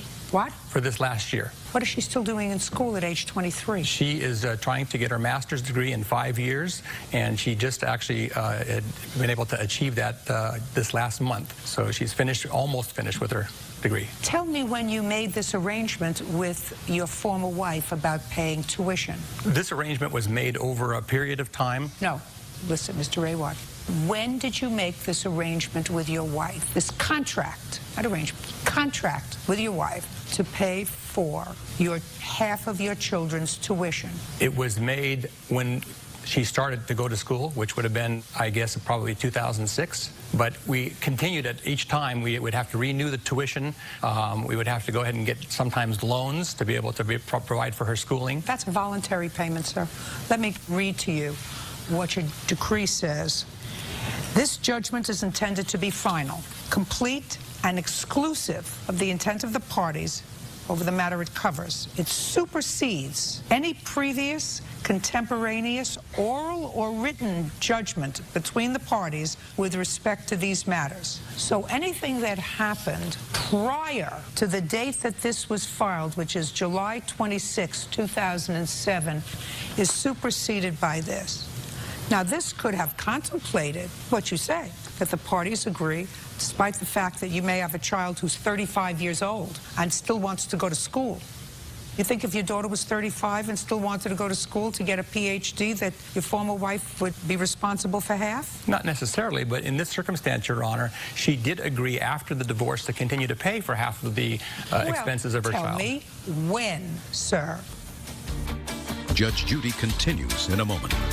Here's a situation where I paid my ex-wife over $3 million, so she has plenty of money to be able to support and take care of her children, and it doesn't seem right. No, that's not true, sir. Real cases, real people. Judge Judy. Dennis Awad claims ex-wife Sandra Awad owes for half of their daughter's college tuition. Sandra says she doesn't have the money. Now, other than just paying, tell me when she said, I will continue to pay half of her expenses for as long as she goes to school. I can't give you an exact date, Your Honor, because it happened multiple times over many years. I can't help you, sir. I can't help you, sir. There are certain things as being parental and saying, listen, I'm sharing these expenses by sending you a check. that doesn't create a contract. That contemplates a voluntary act on her part. Just as if you say, I'm not paying for this tuition anymore, she can't take you to court and say, listen, he paid for it up until 2008, and then he just stopped. And now she's 23 years old, and she has a year left to go to school. And I shouldn't be responsible for paying all of that. Well, actually, nobody's responsible for paying for all of that. Well, Your Honor, when we started out, at the time our children were in school, certainly we didn't know we were going to be getting divorced. And if all of a sudden, you know, a child is in school and they need support because they're not independent at that point in time, it is the responsibility of a mother and a father, if they can, to try to assist their children. Absolutely correct. Just a second, Mr. Rayward. You are absolutely correct, in my judgment, that after a child reaches the age of majority, which is 21 years old, in most places, especially for the purposes of matrimonial actions and college, that it would be lovely if you have a talented child who wants to go pursue higher education, and if you can afford it, to say, I'm the mother, I'm the father, we're both going to contribute to that child's education. I agree with you. That's a moral responsibility if you can afford it. Right. It's not a legal responsibility, unless there is a contract that makes it a legal responsibility. Unless she says to you, if you pay the tuition for a daughter, I will reimburse you half of that. And that didn't happen in this case. I don't believe that that's what happened. That's not even what you say happened. Your Honor, you know, I'm not an attorney, but I do know that over a long period of time that what we had is multiple emails, many times when both Sandra and I would agreeing to pay 50-50 share for not only their tuition, but for their expenses, their housing, all different types of things. And the children knew this, and they depended upon that. And they knew that their parents were trying to take care of them. And it would only seem... That's a moral responsibility, sir. And it's a responsibility, if you can continue to do that for an adult child who's over 21, in this case your daughter's 23, then you're absolutely right. If you can do it, fine. But it's not a matter that can be resolved in a court. You don't have a contract with her.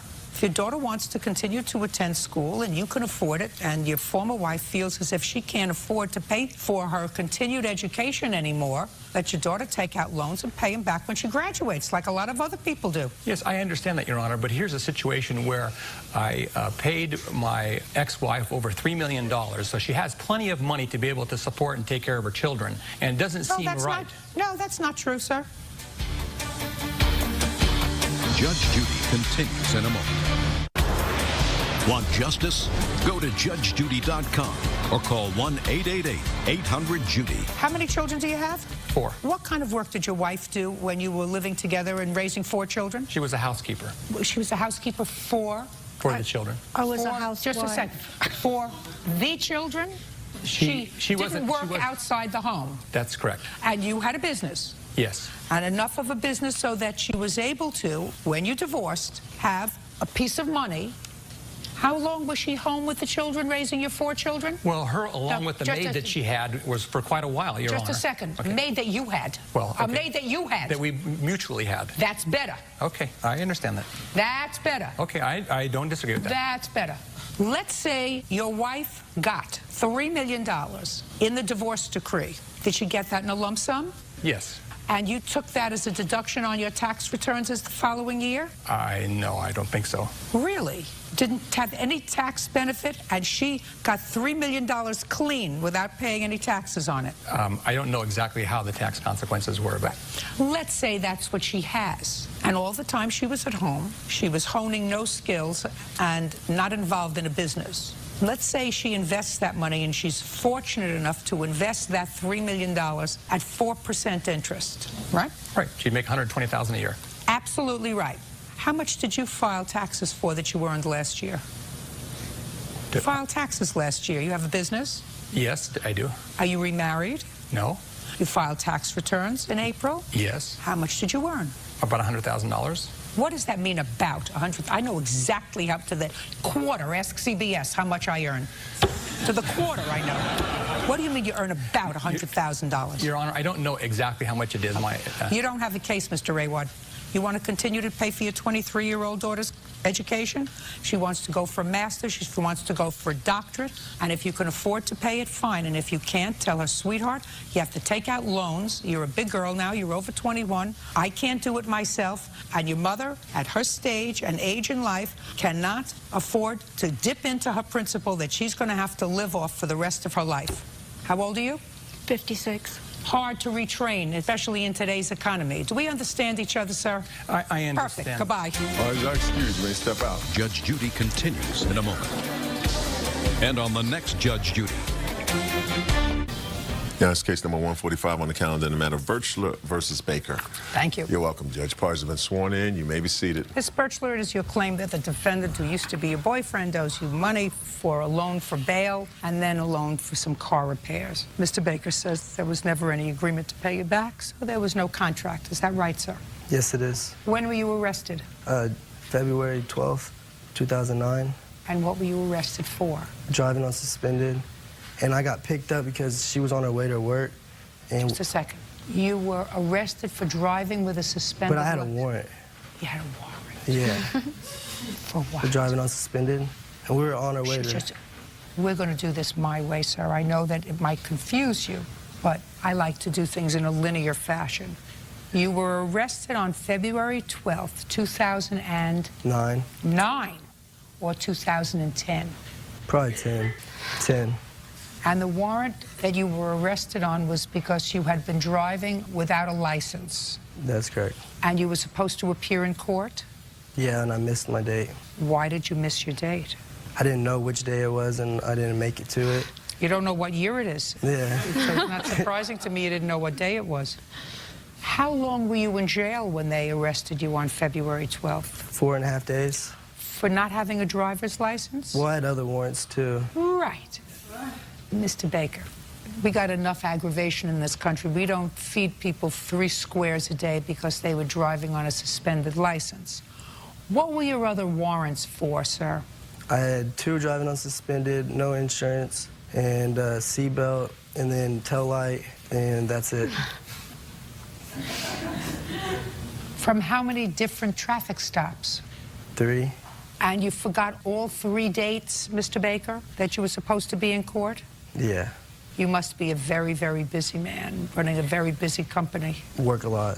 Doing what? Well, now I do construction, but back then I was standing on the side of the road waving to people, Liberty Tax, and dancing. You were standing on the side of the road waving at people for what? For Liberty Tax. It's an income tax place. You get your taxes done there. That was just a part-time job. And what were you doing with the rest of your time? I was doing construction now, but back then, that's all I was doing. Who were you living with? My parents. So you weren't doing much of anything. So there was no reason why you didn't go to court for these tickets. I just missed my dates. Stupid mistake. And Miss Birch put up $500 towards your bail, right? She felt sorry for me. Well... Because it was her fault I went to jail. It was. Shh. Why don't you try to explain to me the best way you can why it's her fault that you went to jail? I would have never went to jail if we would have never gotten that little argument, and she smacked me in my face. And then when she smacked me, I threw my hands up, and Mountain Dew went all over, and we were yelling at each other, and then I got out the car and tried to calm the situation down. And tried to what? Calm the situation down, make it better. So you got out of the car after this argument. Yeah. And? I started jogging to work because we were like a mile away from my work. She was supposed to drop me off. So you were running away from the car?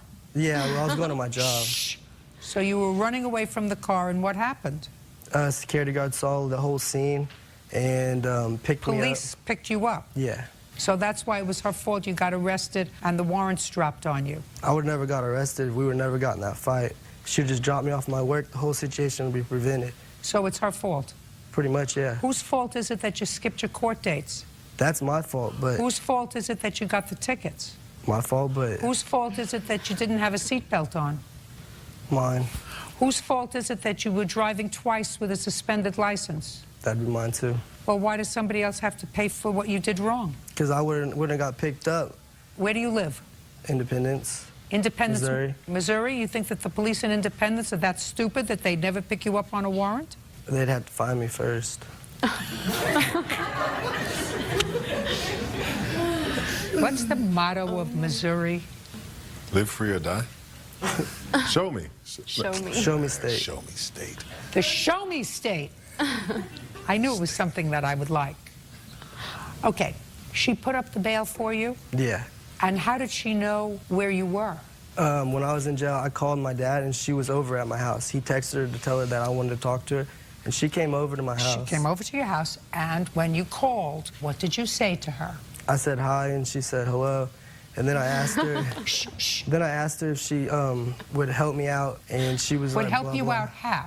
Well, I was stuck in jail, and I needed $1,400, and she just got her income tax. So she was like, blah, we got talking, and she said she was sorry for smacking me, which that's how I figured I got in there. That's the whole time I was thinking that. Mr. Baker, you got put in jail because you were irresponsible and you had been breaking the law and you had been thumbing your nose at the court system by not showing up for your court dates.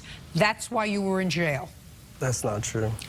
Oh, Mr. Baker, there's one thing to be stupid and there's another thing to appear to be stupid. Don't combine the two. You were in jail because you broke the law, and then you thumbed your nose at the court system by saying, I'm not going to court. And you didn't do that once, you did that 3 times. That's why you were in jail. You weren't in jail because she slapped you. You were in jail because you broke the law. Now do you understand? No. There's your combination. Look, that's a pretty powerful combo. Judge Judy continues in a moment. Do I look like a smart lady to you? Yes, ma'am. Right? I look like a smart lady from you? Do you trust me? Yes. And later today, If you're trying to be charming with me, trust me, it's not going to work. No. Better looking and richer people than you have tried to charm me without success. real cases, real people. Judge Judy. Catherine Birchler says ex-boyfriend Ryan Baker owes for bail money and attorney fees after he was arrested on an outstanding warrant. Okay, what do you do, Miss Birchler? I work at a call center. You work full-time? Yes, ma'am. For how long have you been working full-time? Since February 15th. And how old are you? 20. Did you work prior to that? Yes, I worked at Macy's. Worked there for a while? A couple months. It was a part-time contingent job. You live at home? I have my own house. Well, complex. It's a duplex, I do. but... Yes, it's a duplex. I'm sorry. You pay rent? Yes. You drive a car? Yes. You pay insurance? It's already paid. Yes, ma'am. You buy your own clothes? Yes, ma'am.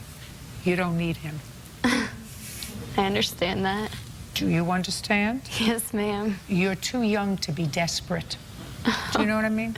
Pretty young 20-year-old who works hard and supports herself. And my son. Not desperate. Do you understand? Yes, ma'am. Perfect. Okay. Other than the $500 for bail, what does he owe you for, Miss Birchler? About a week after I got my tax returns, he asked me if I would help him fix his car, and he said he needed to pay lawyers. That's what I was understanding the money was for. So I told him he could borrow $300 as long as he promised to pay it back. That's a lie. She didn't let me borrow it. I don't want to hear you unless I'm looking at you and asking you a question. This was on March 1st, and I said, as long as you pay me back $700 by... Where was he supposed to get $700 from? He was working, and he told me he'd give me his whole entire checks, that he wouldn't keep any of the money. So I was under the impression he might actually pay me back. So I gave him the $300 to help fix his car. How much did he pay you back? All in all, he paid about $100 back. What do you mean about $100? What does well, that I mean, he would help me around my house. I didn't pay her nothing. Okay. Didn't pay her anything? No. And I didn't have a job when she gave me that $300. I was in jail and I lost my job. So what did you need $300 more for from to get Ms. my Birchler? fuel pump and a key ignition made? Because my ex-girlfriend, because I got a new girl after I got out of jail, and she was texting her about getting my car fixed. She lost my key. I don't care. There must be lots of desperation there in Missouri. Stay away from him. Yes, ma'am. Do you understand? Yes, ma'am. Stay away from him. Don't make any children with him. Don't get involved with him. Do I look like a smart lady to you? Yes, ma'am. Right? I look like a smart lady from you? Do you trust me? Yes. You escaped. Judging for the plaintiff in the amount of $800. That's all. Thank you. Parties are excused. You may step out. Well, I'm quite pleased. I didn't like it at all. He had his new girlfriend, text me and let me know that he would not be paying back the money and that I needed to get over myself. She was texting her, and then after I got the car fixed, she called my phone, and then my girlfriend picked it up and was talking to her. She called me after that and told me I was a few choice words and that he would not be paying me back. She didn't ask for any of the money until after I got a new girl. Not date guys like him. Don't talk to crazy girls like that. And now the next case. All parties in the matter of Van Buskirk versus Shook. Step forward. Wendy Van Buskirk is suing her former friend, 23-year-old Jonathan Shook, for unpaid rent, bail money, and a loan to buy an engagement ring. Miss Van Buskirk, the defendant, according to you, was a young man that you took into your house. He was a friend of your son's. He had no place to go. You opened up your home. You took him in, and according to you, he owes you some money. Yes, ma'am. Claim he owes you some money for rent. This is not a major deal. But that you loaned him some money to buy an engagement ring. Yes, ma'am. And you want that money back. Yes. In addition, you bailed him out of jail in the amount of $200. What were you arrested for? Having kitchen knives, basically. Deadly concealed weapon. A concealed weapon? A couple of them, yes. Where do you live? Waldorf, Maryland right now. Where had you been living with the plaintiff? It's Brandywine, Maryland. In Maryland? Yes, ma'am. Okay. When did you move in with her? I'd say right before the winter of 2008, I believe. I'm not exactly sure. And where is her son now? You were a friend of her son's. Right now, in jail in not Ocean City, but Atlantic City. How long has he been in jail? About a month. What is your son in jail for? Assaulting a police officer. A couple other things. A couple other things. I'm not exactly sure, but it's... Well, he didn't start out just walking up to a police officer and assaulting him. It had to be... No, ma'am. No, ma'am. And I assume he's incarcerated pre-trial.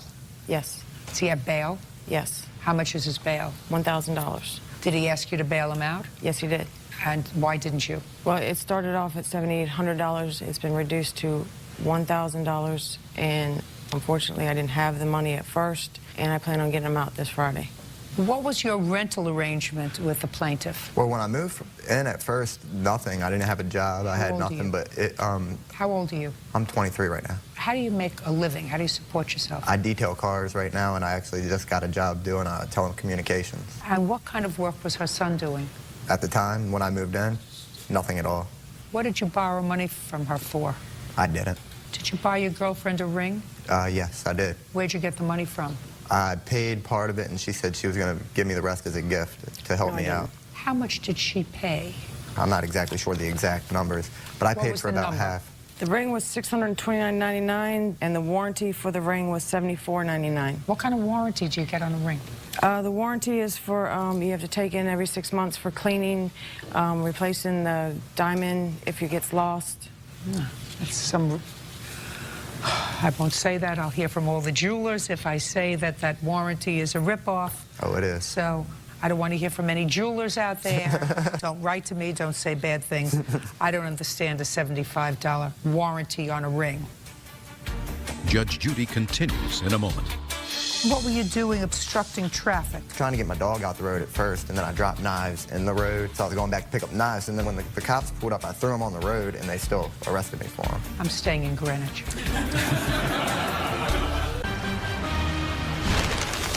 Real cases, real people. Judge Judy. Wendy Van Buskirk says former friend Jonathan Shook owes for rent, bail money, and a loan for an engagement ring. Okay. Did he put anything towards the ring?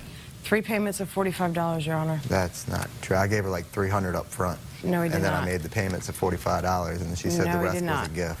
If you don't have money, you don't buy a ring. Well, I understand that. Well, you shouldn't have bought it. I had the money that she wanted. You didn't have the money. And then she said the rest was a gift. You didn't have the money. Not all me. If you have $300 and you want to buy a ring, find a ring for $300. That's why If you had $400... Find a ring for $400. I don't think you're cute, as a matter of fact. I understand. Just want you to understand that. If you're trying to be charming with me, but trust me, it's not going to work. No. Better looking and richer people than you have tried to charm me. I believe it. I believe it. Without success. Oh, I believe it. That didn't require a response. Okay. Try taking the hair out of your eyes. You'll see the world better. All right. Ma'am? Don't speak. Sorry. Now, when you were arrested, you had a phone call to make. Yeah. Who'd you call? Called a couple people just to let them know I was locked up, and then next thing I know, I was out of jail. You never called the plaintiff? Never talked to her. How did you find out he was in jail? Through my daughter-in-law, Nicole. Through your daughter-in-law? Yes. This child is married to your son who's incarcerated? No. No. To another son? Yes. Okay.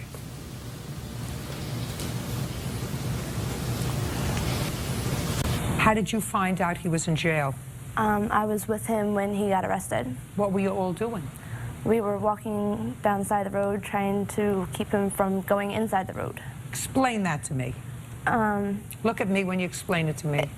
He was just upset, and... He was upset about what? I don't exactly remember about what. Something that was stressing him out, and he was just walking in and out of one of the main roads, so we were just walking next to him, making sure he didn't get hurt. Me, Johnny, and a friend of his that was with us. So he was trying to walk in traffic? He was just walking in the road. We were walking on the side of the road. He just happened to walk in the road. We were just walking with him down the side of the road. And? And the cops ended up coming up saying that he was impeding traffic, and he had a whole bunch of knives on him. Was he high on drugs? Not that I'm aware of, no. Well, probably was high on drugs or something if he was impeding traffic. And then they searched him and found these concealed weapons? Yes, ma'am. Yeah, terrific. Now, what did he say when he called you? I assume he called you from jail? Well, he called Wendy from jail. Called her? Yes. Good. Sit down.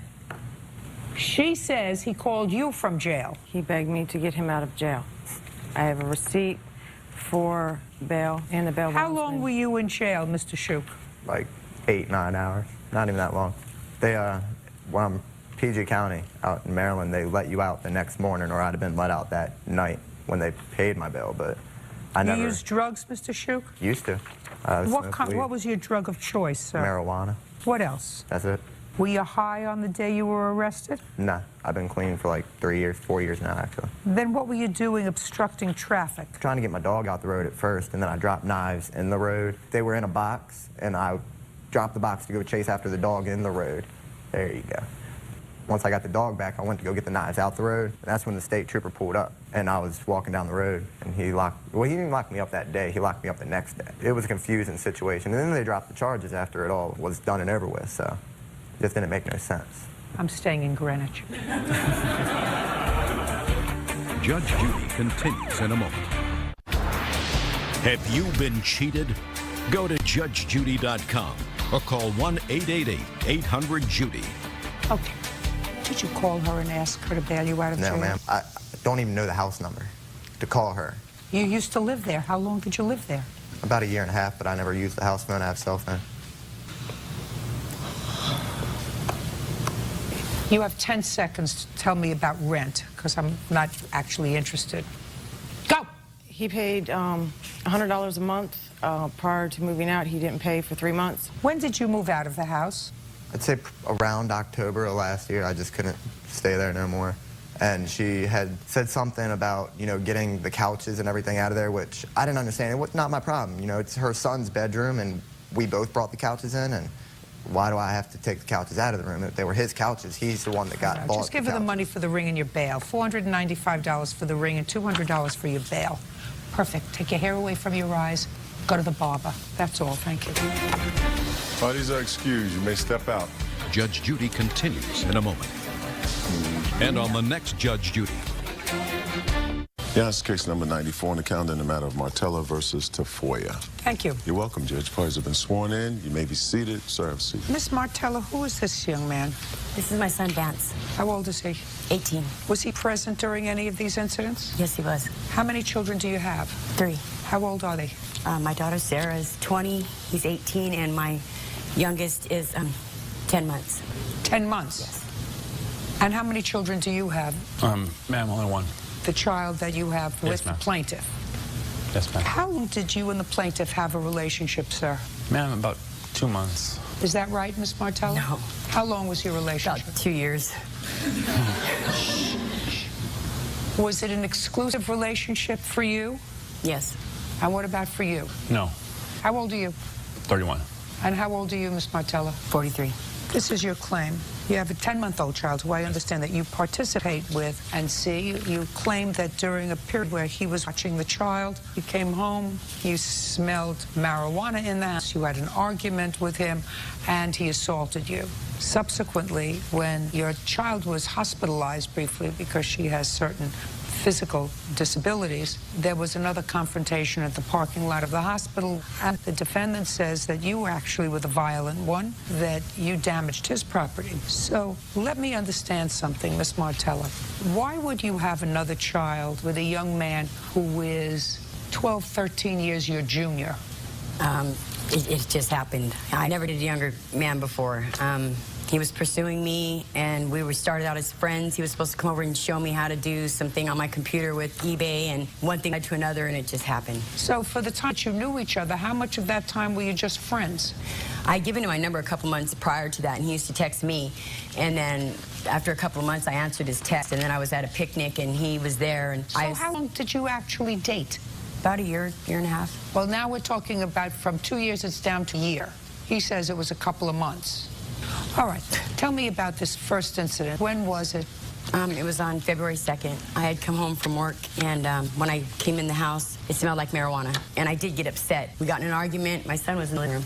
I saw that he was getting a little more upset, so I went into my room, and he came to my door and asked me to open the door, and I told him no. And I said, you need to leave. Just go be with Sarah, because I knew he was seeing this girl, Sarah. And I said, just go with Sarah.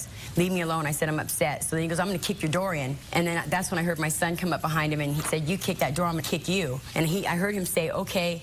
And I thought he had left, so I was listening at the door, and I didn't hear him, so I opened the door, and then he had come back in, and he came in where?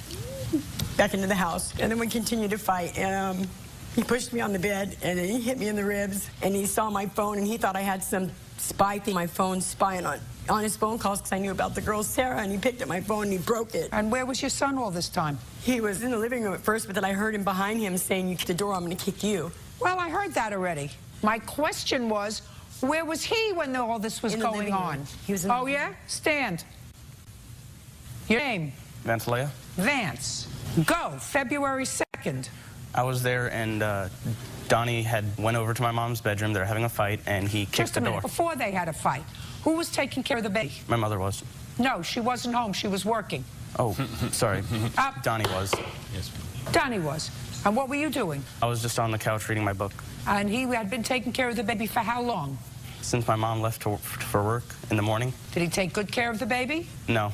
Did you call your mother and tell her that he wasn't taking good care of the baby? I had texted her. And what did you say when you texted her? I said, this idiot's not watching the baby at all. That's what you said. This idiot's not watching the baby at all. Yes. Did she answer your text, Vance? No, she didn't answer my text, but then she came home. Didn't answer your text. She didn't say to you, like a normal mother, if he's not taking care of the baby, then you should take care of your sister? Well, I checked in on her every once in a while. What do you mean you checked in on her every once in a while? I just walked in there like every hour or so. And what was he doing? He was on the computer that was in the room. The computer in what room? In my mother's room. Now, your mother says she came home and she smelled marijuana. You didn't mention anything to me about somebody smoking marijuana. Well, later on in the day, I smelled marijuana, but we also have skunks. No, you didn't mention that to me at all, Vance. And you said that you texted your mother later on in the day when you said, this idiot's not watching the baby. The first thing I would have texted is, this idiot is smoking dope in the house and is not watching the baby. But you didn't say that, Vance. Well, because we have skunks in the area, and it smells just like skunk weed, which he buys and smokes in the house. So I didn't know if it was skunk weed or a skunk. I'm not buying this story. Do you understand? I'm not buying that part of your story. Your Honor, I know the marijuana had to have been smoked within 15 minutes because it smelled when I hit the door. Maybe he smoked it. No, my son doesn't smoke marijuana. Anyway, I wouldn't have gotten that upset. I started an argument with him. I smelled marijuana, and that was what our fight was about. I told him, you need to leave. My daughter had a heart condition. Why would he be smoking marijuana in my house with my daughter having a heart condition? Just a second. He didn't see him smoking marijuana. He didn't text you about marijuana. Listen to me very carefully. He didn't. Now you can sit. Judge Judy continues in a moment. I texted him, you're heartless and cruel. I didn't write nothing on no mirror. I'm not no crazy woman like he's explaining. I did snap the one time when I smelled the marijuana. I did snap. Real cases, real people. Judge Judy. Kathy Martella says ex-boyfriend Donald Tafoya owes for destroying her belongings and 2 assaults. Donald is countersuing for damage to his truck. Okay, so he came back into the house and did what? He came back in and started yelling at me, calling me names again. I told him to leave. I was trying to shut the door, but he kept pushing in. We just kept fighting. I mean, that's just basically what it's been ever since he started using again. And he came in, we started fighting. He pushed me on the bed, and I told him to go to Sarah's. I knew he was seeing this girl named Sarah because of the computer. When did you find out that he was seeing Sarah? There's a question on the floor. Around January 1st or 2nd. And how did you find out he was seeing a girl named Sarah? Because he left his MySpace up on my computer one day on his message thing, and it was messages to different girls. And Sarah was one of them. And I confronted him about it. Well, you weren't seeing each other anymore in January. Your Honor, we had an agreement at the beginning when they told me my daughter was going to be born with a heart defect. They told me that it wasn't going to be a one-man job. And we had a talk, and we decided we were going to put our lives aside, and we were going to take care of our daughter. So we agreed to have her, and we had her. And from that point on, it's just been one incident after another after another. And I told him I couldn't have him at my house this way because I was too emotionally involved. And I couldn't have that going on in my house. It wasn't going on in the house. He wasn't bringing women to your house, was he? I told him I didn't want to put up with the lies and all that stuff. Just leave it alone. He kept telling me, no, my daughter means more to me. It's just, I believed him. It was my fault. I believed him. You weren't together.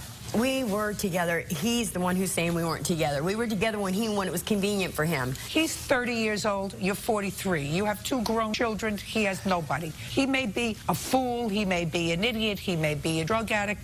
You are a grown woman with grown children who should know better. You know, and then you want him to put life on hold to take care of a sick baby. Well, our personal lives, not our... I'm talking about your personal lives. We wanted to go, we're both in college. We both wanted to get through the semester, get through the surgery until she recovered, and then help take care of her, because she couldn't leave the house, Your Honor. There had to be 24-hour care there. What else? The incident on March 10th is when my daughter had surgery, and I hadn't seen him the whole month before. And he showed up at the hospital under the influence. Who told you that she was having surgery? I knew about the date beforehand of the surgery was going to be. She tried to withhold it from me, actually, because she didn't want me to be there. I love my daughter, and it's really hard. Just a second. So you showed up at the hospital. What time did you get there? Early in the morning. I was going to actually go on the drive truck over there. I have a big truck. But she offered to actually pick me up and take me over there. And she picked me up at my grandma's early in the morning, so I don't know how she's saying that I was under the influence of the hospital. Just a second. She picked you up at your grandmother's? Yes. So you went to the hospital together? Yes, we did. So, Miss Martella, when you went to the hospital on March 10th, how did you get there? I drove. Who was in the car with you? Myself and him. This is your sworn complaint. Our daughter had heart surgery on March 10th, and Donald was nowhere to be found. He eventually showed up at the hospital, but he was drunk.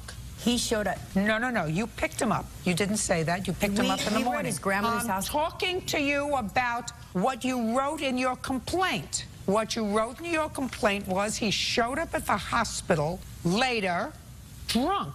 That's not true. You picked him up with your daughter and went to the hospital together. He had left the hospital. He left the hospital on the Metrolink, came back under the influence. He had been using the whole time. I told him he could not be at the hospital loaded, and he had to go back to his grandmother's and get clean before he was going to be there. He went to his grandmother's supposedly, but he wasn't. He was out all night getting loaded. On what date did you have this conversation? Like 4 or 5 days. Hey! Like 4 or 5 days before the surgery. His grandmother called me and asked me to bring the daughter. Listen to me.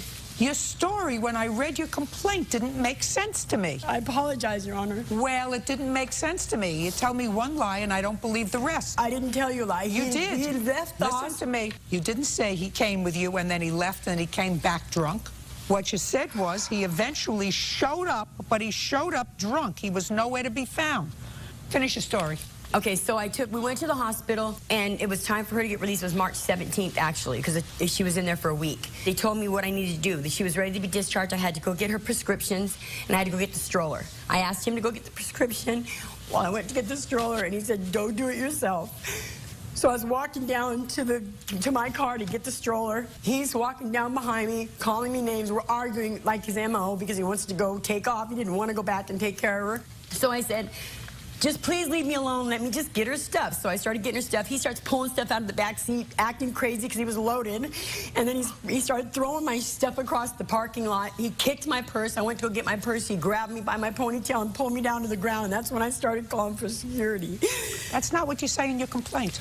What you say in your complaint was this whole incident happened on March 10th, not March 17th. You say that this happened when he came to the hospital on the date of your daughter's surgery and he was drunk. Now you tell me it had nothing to do with March 10th. Well, that was March 7th. No, that was March 17th, a different date. Go ahead, sir.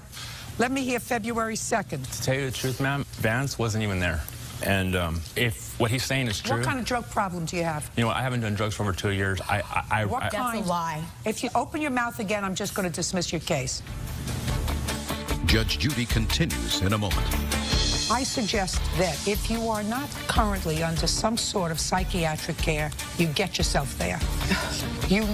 Ex-boyfriend Donald Tafoya purposely damaged her property and assaulted her on 2 separate occasions. What kind of drugs had you used? I had a marijuana problem, and I had a serious drinking problem, and I went to Alcoholics Anonymous, and I got help in Narcotics Anonymous, and that's where I met Kathy, because Kathy is also a recovering addict. You know, I mean, she had more time, and, you know, I really actually admired her when I met her. I thought she was a really strong woman in recovery. I didn't see her anger and jealous side. And as time went on, actually, you know, I ended up staying over there. February 2nd. Okay, February 2nd, man. I was there. I woke up with the baby in the morning. Kathy always seemed to make it as a package deal. Like, if you're going to mess with any girls at all, you can't see your daughter at all. And I would kind of, you know, I would manipulate it a little bit, I'll be honest with you, because I wanted to see better on my daughter. And it was like, if I'm not exclusive to Kathy and I'm messing with anybody else, I can't see my daughter, and she goes into a rage.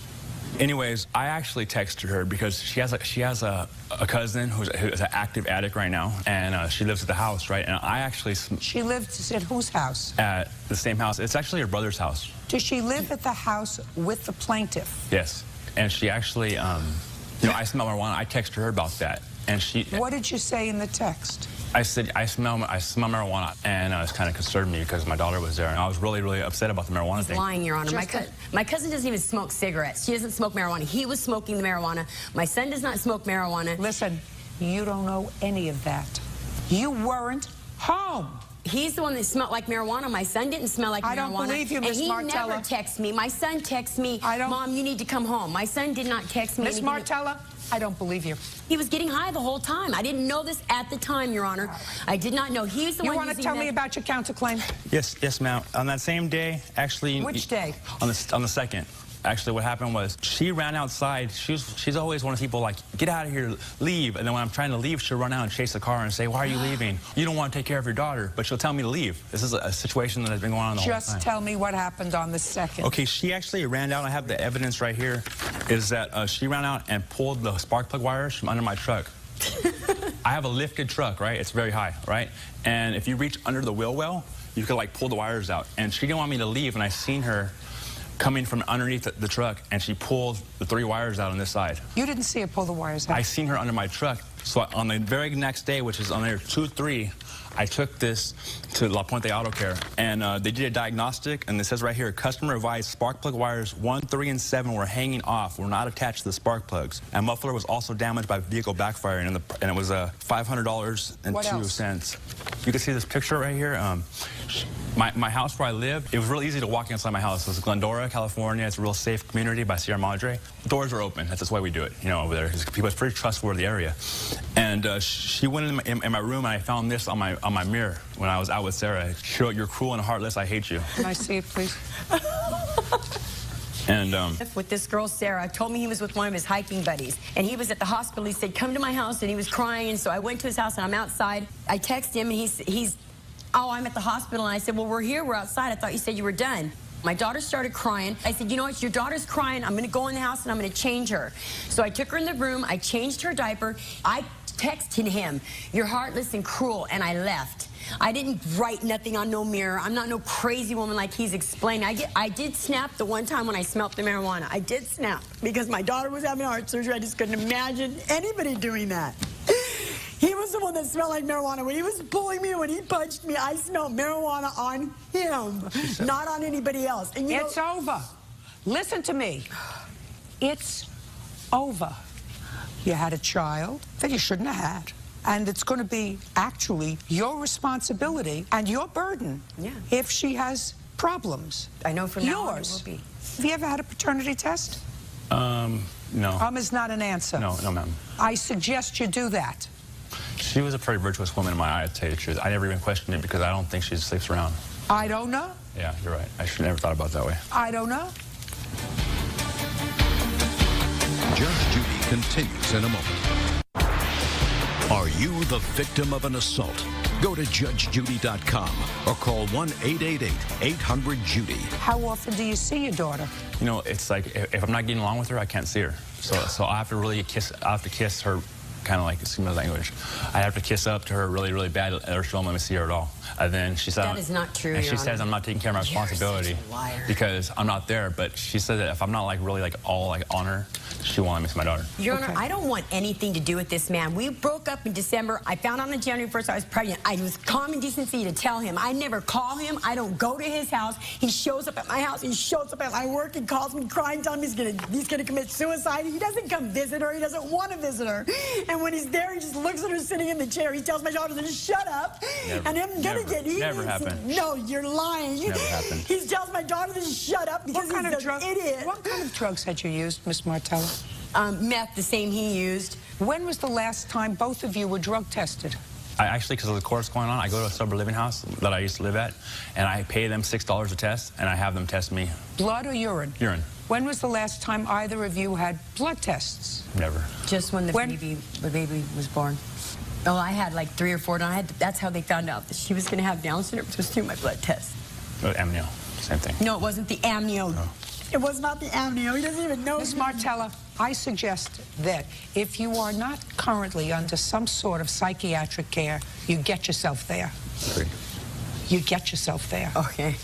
You need it. You chose a young guy. Your Honor, he makes it Listen sound to like me. that. I haven't talked to this man. You chose a young guy to be involved with, and you didn't take sufficient care so that you wouldn't have a problem. If he is, as you say, totally irresponsible with regard to his... Your Honor, I have tried to make police reports. How do you try to make a police report? Hey, because you pull your fire car. Your case is dismissed. So's your counterclaim. Why did I excuse you? Let's step up. Judge Judy continues in a moment. Back with you. And on the next Judge Judy. Yes, this is case number 170 on the calendar in the matter of Maroney versus Augusti Castro. Thank you. You're welcome, Judge. Parties have been sworn in. You may be seated. Folks, have a seat. Miss Maroney, it is your claim that you made a loan to the defendant some time ago. It was a substantial loan that you paid back some, but then stopped repaying the loan. You want the balance, which is somewhat more than this court's maximum of $5,000, but you're prepared to settle for that. Ms. Castro says that while she acknowledges this alleged loan, she says that you forgave the balance of the loan. Now, who is this? My husband. Could you and stand he's a up? witness. Stand up. How long have you and the defendant been married, Mr. Castro? 18 years. I'm not speaking to you. How long? 18 years. What kind of work do you do, Mr. Castro? Now I disabled. What's the nature of your disability? Back problem How long have you had back problems? since 1990. How long have you been on disability? Since 1991. So you have chronic back problems for which you receive disability. How much do you receive? Around 1,300. A month. Yes. What kind of work does your wife do? Real estate and doing readings. And what? Doing readings. Real estate and what, Miss Castro? I own a consignment store. Consignment? Consignment store. What kind? Antiques and... Furniture, clothes, what kind of consignment? Furnitures and paintings and lamps. Oh, I'm going to love this case, Bird, and you're going to love it. Okay. And we're going to get back to this in a minute. Now, Miss Maroney, when did you make this initial loan? April 24th, 2009, Your Honor. Tell me about it. I was in her real estate office, and we had been friends for about 8 years. And she asked me, can I borrow some money from you? For what? She didn't specify. But because she's a friend and was a friend and I trusted her, I agreed to lend her the money. What kind of work do you do? Don't look over there. Look over here. At that time, I was working at my Elena's store. Whose store? My witness, Elena Yorman. What kind of store does she have? It's a mystical store, bookstore. Okay. Now, show me from where you took $10,000. Show me from where you took. It was from my bank account. Show me. Okay. I want to see it. I have a copy of the check that I wrote to her with her endorsed signature, and I have a copy of one of the payments that she made to me. I'm not interested in payment. I'm interested in your bank balance. Okay. I also have the canceled checks and 2 police reports. So. You want these police reports? Sure. Cool. I don't know what she's talking about with regard to a police report.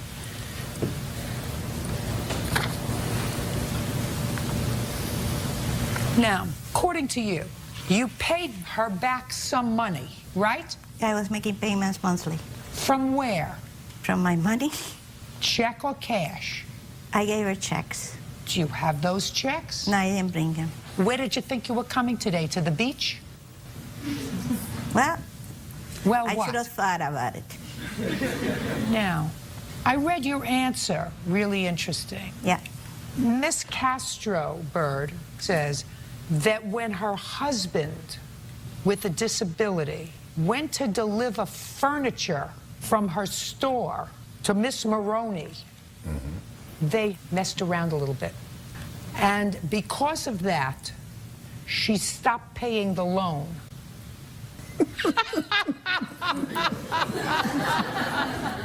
Do you understand, Mr. Castro?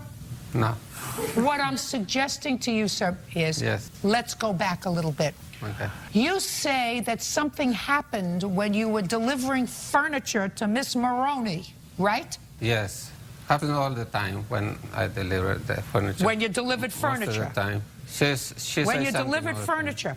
I want to know, how heavy was the furniture you were delivering, sir? And how did you manage that with your bad back? And managed by myself. You managed by yourself. Sit down, No, I Mr. say Castro. don't. This is I like say shooting a don't. fish in a barrel. Sit. Thank you. It's a nice business you have going there, Miss Castro. You have a consignment shop, and you have your husband who gets $1,300 a month because he's disabled delivering your furniture. That's great. Well, he wasn't I want you to tell you something. furniture. I feel terrific about that. He wasn't delivering furniture. Hey, yes, he was. No, he wasn't. Yes, he was. No, he wasn't. Yes, he was. Just a second. Miss Castro, do you believe that your husband had an inappropriate sexual relations with the plaintiff? My husband. The answer is either yes or no. Do you believe that your husband had an inappropriate sexual relation with the plaintiff? Yes or no? Inappropriate in what way? Inappropriate in any way. If he's married to you. He did if have he's sex with her. He did have sex with her. Yeah, he did. So why did you stop paying her the loan? Because after I found out that he had done that, because he went ahead and confessed to me, even though the plaintiff was trying to say that. Listen to me very carefully. The plaintiff isn't married to you. I know. Listen to me. Plaintiff isn't married to you. If he hadn't, she says it was sort of non-consensual. That's a lie. She got undressed. I don't want you to And speak. touch his I parts. don't want you to speak when I'm speaking. Okay. Do you understand? I hear you. want you to put your listening ears on. God gave you 2 ears and 1 mouth for a reason. I know. So listen. I'm listening. She's not married to you. That's right. And I really want to. You're not paying attention. You're speaking and not paying attention. She's not married to you for 18 years. He's married to you for 18 years. Yeah. And if you acknowledge that she gave you money, the fact that he, your husband of 18 years, who collects disability and delivers furniture, had sex with your friend, Yeah, does not not my give friend. you, Hey, does not give you. She cannot be my friend. Just listen to me. Pay attention, Miss Castro.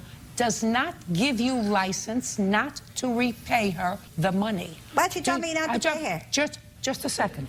Do you understand me? Women don't seem to get it. I get it. No, you don't get it. I am assuming, for the purpose of this case, that there was a consensual relationship. I want you to be quiet and put on your 2 listening ears. Okay. Judge Judy continues in a moment. She's a pig and an animal. I want to tell you something. And No. He is and he's also a scammer, and so are you. And later today, we went into her room and we let her know that she shouldn't be afraid of the future. It held bright and beautiful things, and that we were going to purchase a car for her. Who told her that? Maroney claims former friend Aida Augusti Castro borrowed money from her and refuses to pay it back. Madam, I am assuming that it was a consensual relationship. You're speaking. You're not listening. It doesn't give you license not to pay her. What you could do is you could throw him out on the street. I thought about it. No, not thought. Listen to me. He was very close. Listen to me. Not think about it, Miss Castro. He was the one who took a vow to you, not her. I know. Him. This one. She's an you see the problem. person. You see the problem with you, Miss Castro, is you're not paying attention. Yeah, I pay attention to you. Good. When you start to lie like he did in 1990 and started to lie about his disability and who knows what else, lying becomes a habit. No, he doesn't have a lying, do you understand, Mr. Castro? Never lie. Becomes a habit. You were delivering furniture to her house when this happened. Furniture, no. At that moment, no. I'm not delivering At that furniture. moment. What are lamps? That's not furniture, it's lamps. Were you delivering lamps? Sure. Yep. Were you delivering lamps? Not at the moment, no. I'm fixing lamps. Were you fixing lamps that you had delivered? Yes. Eventually, we get it. You owe her $5,000. Do me a favor, I'm finished with them. She's a pig and an animal. I want to tell you something. And No. He is, and he's also a scammer, and so are you, because you live on that $1,300 a month, too. No, Goodbye. He doesn't do that. Parties are excused. You may step out. She lied. She went around saying that he was the one that raped her. It was not consensual. That other woman is a pig and an immoral person. It was a very complicated issue and difficult to prove. There is no friendship with that woman. There must have not been any friendship. And I'm sorry that I had to lose a friend this way. And now the next case. All parties in the matter of Spilkerman versus Melendrez. Step forward, please. Andy Spilkman is suing his girlfriend's ex-boyfriend, Rudy Melendrez, for his share of the vintage Mercedes purchased for his daughter. Mr. Spilkman, you have a girlfriend. Is that you? Yes. She has a daughter. Yes.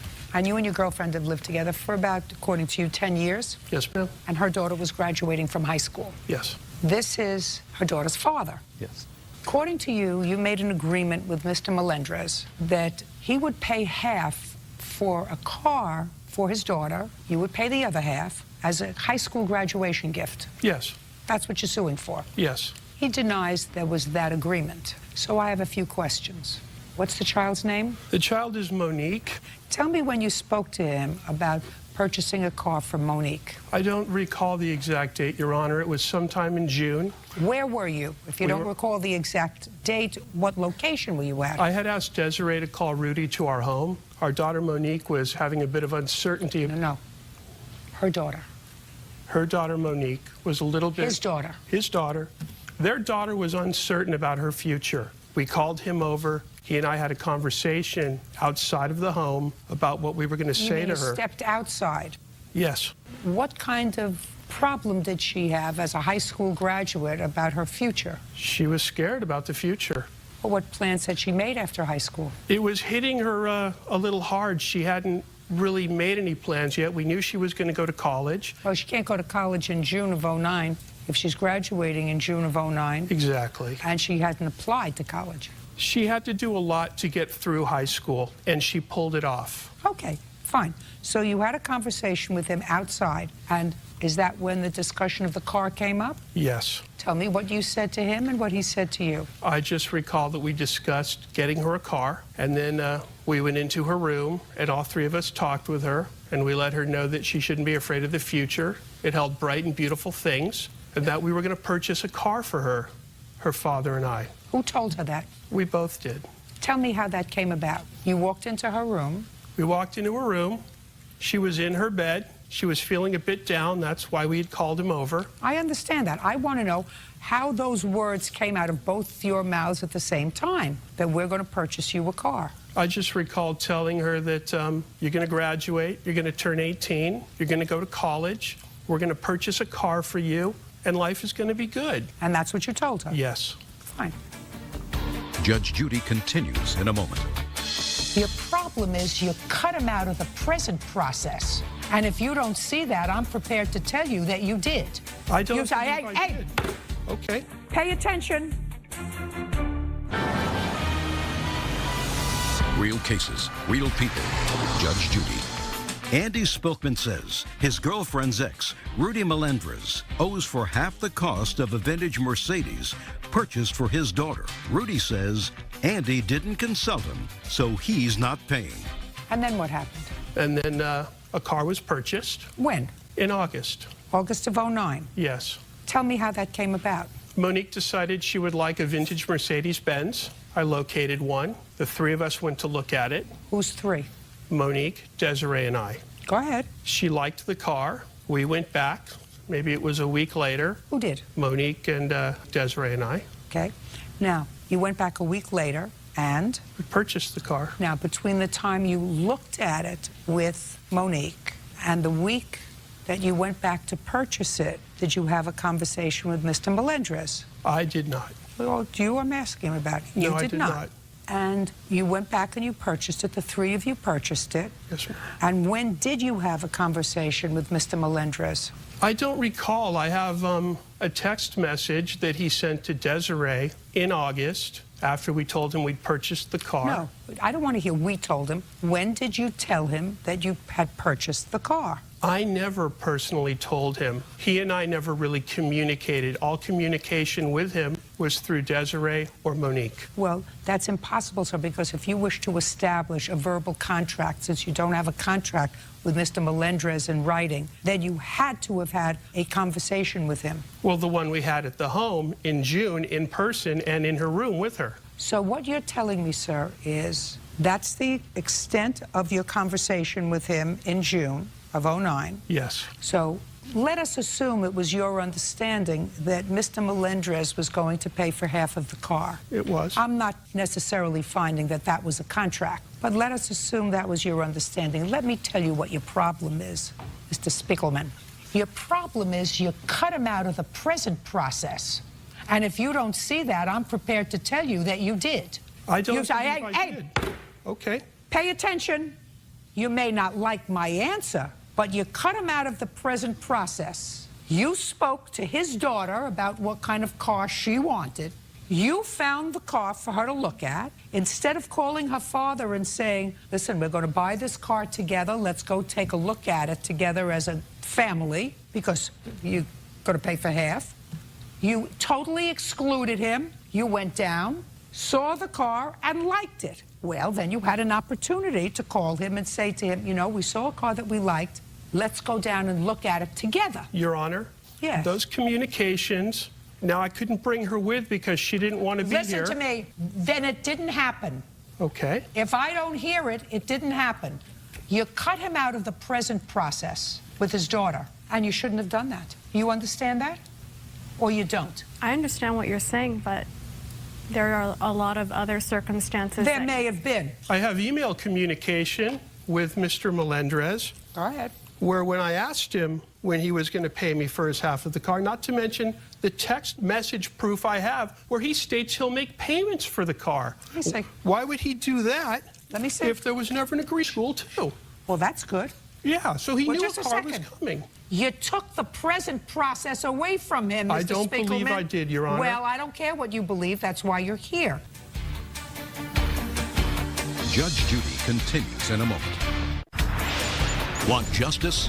Go to judgejudy.com or call 1-888-800-JUDY. Now, you're here for someone older and wiser who's been there, done that, and played that game to tell you that you took him out of the present process. Did I take the financial responsibility away from him for the 10 years he didn't pay child support and I supported his daughter? Listen to me. That's her problem. Yes, it is. That's not your problem. That's not your problem. All I'm listening to is the car. And I'm telling you that from the perspective of a parent, I'm telling you, it's not nice to say Give me half the money, and I'm going to bring the package inside. Your Honor, he's always involved in everything. He's been to every birthday party she has. He's always invited. He chooses not to attend. I would never leave her father out of anything. Well, you did. You left him out of picking out the car. You may think so, but I didn't. Well, you did. You did. You said the three of us went to look at the car. Then we thought about it. Well, he didn't want to go. I know it was Okay, well, I don't know whether he didn't want to go or not, so you didn't invite him. Okay, here's the message. Issue it's the fact that the last time you guys discussed anything with me was June. Then you guys make whatever decisions, and then you just say pay. That's just a second. That's his email. That's exactly what I'm saying to you. What about the one from August where he says he's excited about the car, he doesn't have the money on him, and he'll make payments? That was before that text you have there. And there's two texts there where he says he'll make payments. If he never agreed, Your Honor, why would he want to make payments? Listen, I don't think you had a contract with him, Mr. Spiegelman, so I'm dismissing your case. You're not hearing what I'm saying. That's all. Okay, thank you. Parties are excused. You may step out. Judge Judy continues in a moment. And on the next Judge Judy. Now it's case number 29 on the calendar in the matter of Lang versus Fennell. Thank you. You're welcome, Judge. Parties have been sworn in. You may be seated. Folks have a seat. Miss Lang, how did you find the defendant who was hired to dog sit for your 3 dogs? He was my massage therapist at the local gym. Had he ever dog sat for you before? No. When did you hire him? Valentine's Day. And how long was he supposed to take care of the dogs? 5 nights. He wasn't sleeping at your house? Yes, he was. He was supposed to sleep at your house? And feed them and walk them? Yes. And there was an accident in your house because he came in one day and this little guy darted out, ran into the street, and got hit by a car. And you want Mr. Fennell to be responsible for all the vet bills, which were thousands of dollars. Yes. On what day was the accident, Miss Lang? Do you know? It was Monday. We left Sunday, and it was Monday. So that... February 15th. And I don't even know, Judge, if that's what happened. I wasn't there, and there's no driver's license, no driver. That's what he says happened. That's what he says. You don't think he hurt the dog on purpose? I don't know. Well, that would be ridiculous. You want to take the dog outside, please? Mr. Fennell, what time did you start working on February 14th? We went there, I went there in the morning, fed the dogs, and then at night refed them. I wasn't supposed to spend the night there. It was just morning and night, feed them, go in, and pet them. And that's what she said she wanted. No. That is what she said. No, he was okay. spending the night there. That wasn't our agreement, but... Yes, it was. Okay. Okay. On the 15th of February, what time did you get to the house? We, you know, I don't know the exact time. Me and my mom went to the beach, and... well, you had to go there in the morning. Well, yeah, I got there in the morning. What time did you get there in the morning? Probably... Promise not an answer. Stand up, please. You're his mother? Yes. Move over there. And your last name is? Parks. What time did he get to your house on February 15th? The 15th, he came probably about 11. We went to the beach. 11 a.m.? Yep. Listen to me very carefully. Did you have a discussion about his job dog sitting? Yes. What did you talk about on February 15th with regard to his job dog sitting? That he needed to go and feed the dogs after we returned from the beach. What time?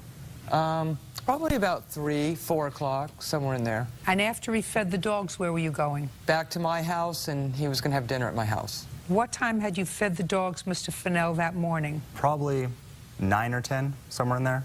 And according to your statement, it was your agreement with Miss Lang to feed and walk the dogs twice a day. No walking. I was supposed to go over there, feed the dogs twice a day. She said go in, pet them. That's about it. Are you a moron? No, I'm not. Who was supposed to walk the dogs? She has a dog walker that comes once a day. Are you trying to tell me that this rather intelligent lady was going to let her dogs be walked once a day for 4 days? Yeah, Is that what you're telling me? She actually lets them go to the bathroom in the house. They defecate and urinate all over the house. She told me to leave the urination and the there, and the maid comes once a week to clean it. That is exactly what happened. No. It's absolutely disgusting. I had to go by. One more no. Sorry. And I'm just going to dismiss your case without any... I may dismiss it anyway, but this way you won't get a fair shake. Right. Do you understand? I do. Your Honor, I had to go get Vicks Vapor Rub to walk into her house. It was absolutely disgusting. The smell was horrific. How much was she paying you a day? She was, I got... No, that requires just an amount, sir. Not looking up at the ceiling. How much were you being paid a day? $550 for the entire time. And how many days was that? I think it was 7 altogether, or 6 or 7. February 14th to what date? I don't remember the exact date. Well, think carefully. It's in the statement. I don't remember the exact date. You wrote it in your answer? Correct. But you don't remember as you're standing here today? Do you suffer from dementia? Not at all. Do you suffer from any other physiological disability? No, ma'am. How old are you? I am 25 years old. And this happened in 2010? Yes. Is that correct? Correct. How many other dogs have you been involved with that were hit by a car? None. Very good. Then you should remember, how many days were you supposed to take care of her dogs? February 14th until when? 6 days, I believe. The 20th, then. Well, yeah, the 20th. I don't remember the exact date. He's an idiot. Thank you. I want to tell you something. Not only is he an idiot, but he's an idiot and a liar. Really? Yes. He's an idiot and a liar, and I'm going to tell you why. Because nobody hires 2 people. 2 people? Shut up. Nobody hires 2 people, a dog walker and somebody else. She did. For 5. An idiot. Why don't you pay attention to the sentence? God gave you 2 ears and 1 mouth for a reason. Nobody pays 2 people, a dog walker and him. And he was getting $100 a day to go into the house, pour food, according to him, twice a day. That's what he said, for $100 a day. That's correct. And in addition, pay somebody to walk them once a day. An idiot might do that. No, an They idiot would think that someone of my intellect would believe your story. I don't think you went there. Why do you say that it's not? I don't think you went there in the morning, sir. Why do you say that? Why do I say that? Yes. Because I'm smart, and because I'm watching your face, and because after 35 years, I can tell when somebody is lying and when somebody's not. And I'm telling you, you didn't go there to feed the dogs. Hey, what did I do shut up and listen. Before you went to your mother's to pick her up for the beach, you did not go there to feed the dogs at 11 in the morning. Okay. Because then you wouldn't have gone back there at 3 o'clock in the afternoon. That's ridiculous and stupid. No. Now, if you said to me, I went there at 8 o'clock in the morning and I let them out, and I let them out at 6 in the evening, and then she has somebody else who comes at 12 o'clock to walk them, I may say, you know what, that may be normal. But that's not what you did. You slept probably until 10 o'clock, then you went and picked up your mother and said, now I got to go feed the dogs. But that's not what you said happened. You said that you went there and fed the dogs before you went to pick up your mother. That's a lot of baloney. You went there once at 3 o'clock.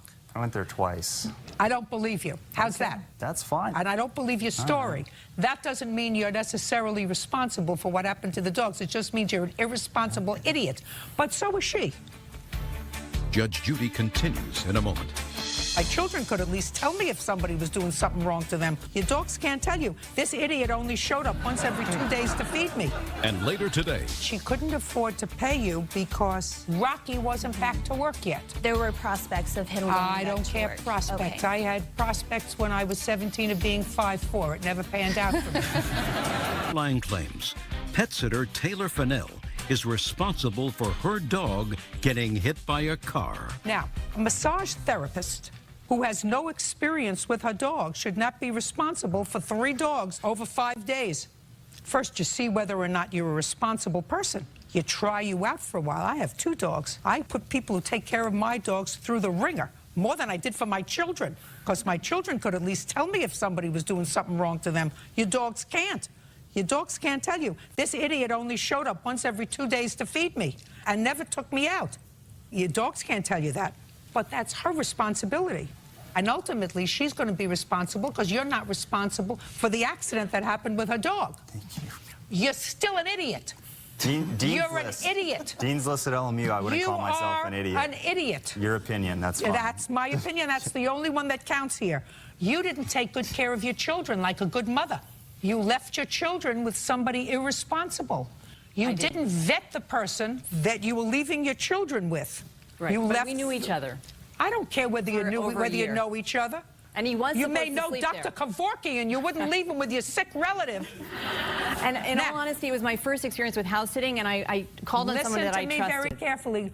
Then evidently your judgment stinks. It did. Then what are you bothering me for? Well, because I have an injured dog, and that's your baby, and you didn't take care of your baby. You left your baby with somebody who was an irresponsible baby. By the way, he was supposed to be sleeping there. He was an irresponsible baby who you didn't vet. And his mother was not invited to my house. And I want to tell you something. I want to say something. I don't care about his mother. He's an irresponsible baby. His mother told the vet to euthanize my dog. Listen to me. That's completely untrue. No, I That's didn't. what the vet told me. Listen to me.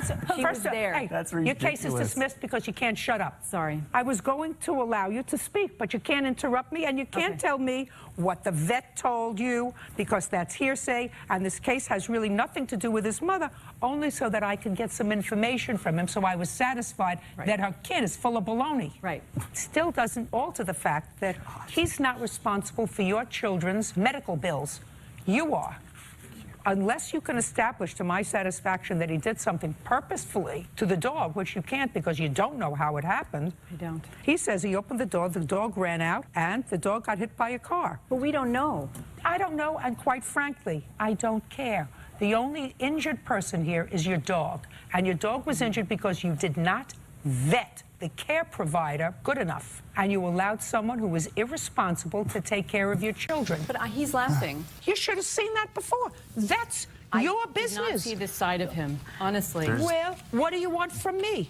What do you want from the courts? If you didn't see that side of him, if you didn't see that he's an idiot, and if you didn't see that he's irresponsible, and if you didn't vet him sufficiently and say to him, I'm going to pay you $100 a day, but you're going to come over to my house for a couple of afternoons, and I'm going to see how you take care of the dogs and how you interact with them, and we're going to go over a routine, and I'm going to give you a written schedule, and you're going to sign that schedule. This is when you're going to be there. This is when you're going to leave.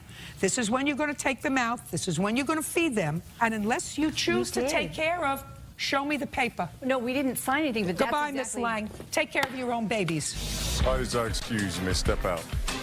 I think Taylor is an idiot, and he's a liar. Her dog got hurt, and she's trying to blame me for her dog's injuries, and it's absolutely ridiculous. The vet said that she would not re-release the dog back to Taylor and his mother because they were totally unempathetic. We were horrified. I feel sick to my stomach. It was really a scary experience for us, actually. I really am nauseous. And now the next case. All parties in the matter of Anderson versus Manson. Step forward, please. Erin Anderson is suing her former friend, Samantha Manson, for loans to pay her bills and for a trip to Las Vegas. Miss Anderson, you and the defendant were good friends, according to what I read in the complaint and the answer. And about 2 years ago, you claim you made a loan to her. Yes. The amount of $2,000. Correct. And you claim a subsequent loan within the last year or so. Miss Manson says that you were a generous friend, both were gifts, and you had a falling out over some nonsense, but she doesn't owe you any money. Correct. So I have some questions. Perfect. Judge Judy continues in a moment.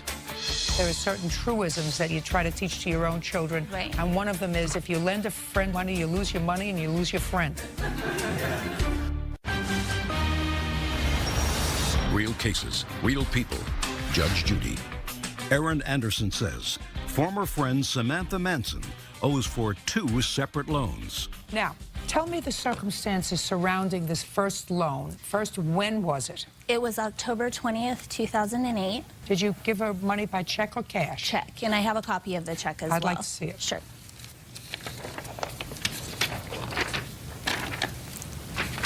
It was for unpaid bills that she was very behind on. How did you know that? She told me. She Where asked was me she for the when money. she told you that? We were at her house. And she said what? And you said what? She said that I'm very behind on my bills. My landlord keeps calling, and I need money to pay my bills. She was behind on her electric, water, gas, everything for her shop. She was behind on. What kind of shop? She owns a salon. Hair salon? Uh-huh. What kind of work were you doing in October of 2008? I was a medical assistant. Who were you living with? My husband. Have and my children? daughter. Yeah. How old is your daughter? She's almost 11.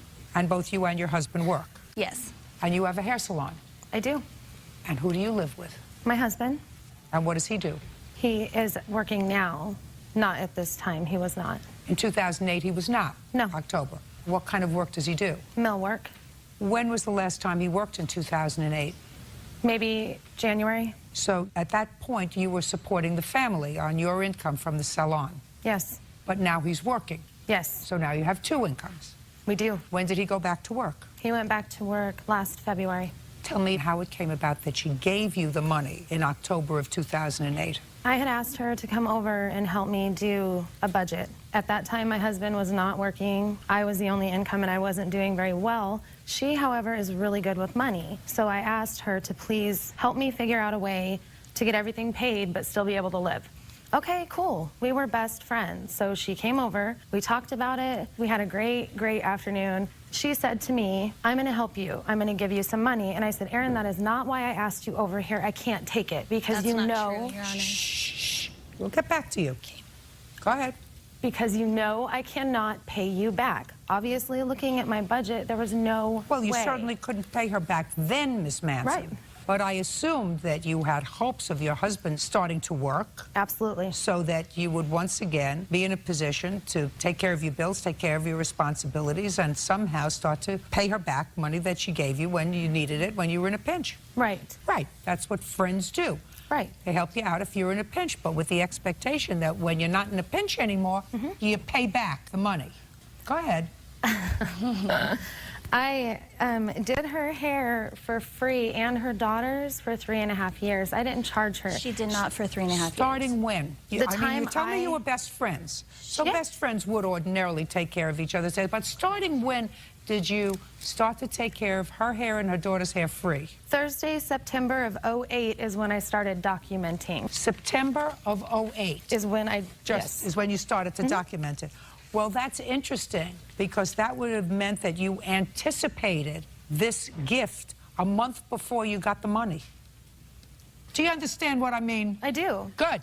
Now, did she ever give you back any money? She never gave me any money. When did she tell you she would start paying you back? In the beginning of 2009, she would start making $200 a month payments. And I said that was fine because Christmas was coming up. That was fine with me. What happened in the beginning of 2009? Nothing. Did you discuss it with her? Yes, over and over. We discussed it with her and her husband as well. And what was her response? That she would start paying, but that Rocky hadn't gone back to work yet, so maybe next month. And so we were friends, so I was like, that's fine. Now that I understand. What I don't understand is this then second alleged loan. Right. Because the second alleged loan was for a trip to Vegas. Yes. Well, that's going to be a little more troublesome for me. Right.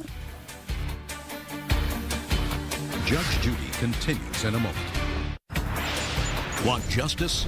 Go to judgejudy.com or call 1-888-800-JUDY. Now, when was the trip to Vegas? The trip to Vegas wasn't until September, but we booked it at the beginning of 09. But we booked it at the beginning of the year. When in the beginning of the year did you book it? The third month. Well, the third month would be March. Correct. And she hadn't paid you in January. No. And she hadn't paid you in February. Correct. And you would have had discussions ongoing with her. Correct. That she couldn't afford to pay you because, what's your husband's name? Rocky. Rocky wasn't back to work yet. There were prospects of him going back I don't to care work. prospects. Okay. I had prospects when I was 17 of being 5'4". It never panned out for me.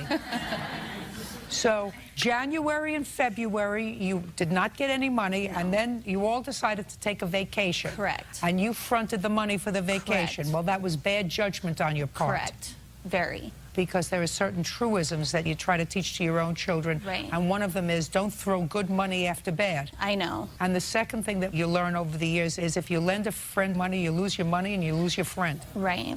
You owe her the $2,000. You don't owe her for the vacation because I don't believe that she had a legitimate expectation of being paid back for the vacation because you hadn't paid her the original $2,000. So you have to give her back the $2,000. And now that Rocky is working, it should be easy for you. Judge for the plaintiff in the amount of $2,000. Thank you. Parties are excused. You may step out. Judge Judy continues in a moment. And on the next Judge Judy. Order. All rise. Now it's case number 46 on the calendar in the matter of Elmo versus Simpson Roja. You're welcome, Judge. Parties have been sworn in. You may be seated. Sir, have a seat. What's your first name? Destiny? You're her father? Yes, ma'am. Name? Sierra Simpson. And you're her mother? Yes, ma'am. Destiny, it is your claim that this young lady and others assaulted you, and that was over a boy. Yes, Your Honor. And the defendant says that you assaulted her first.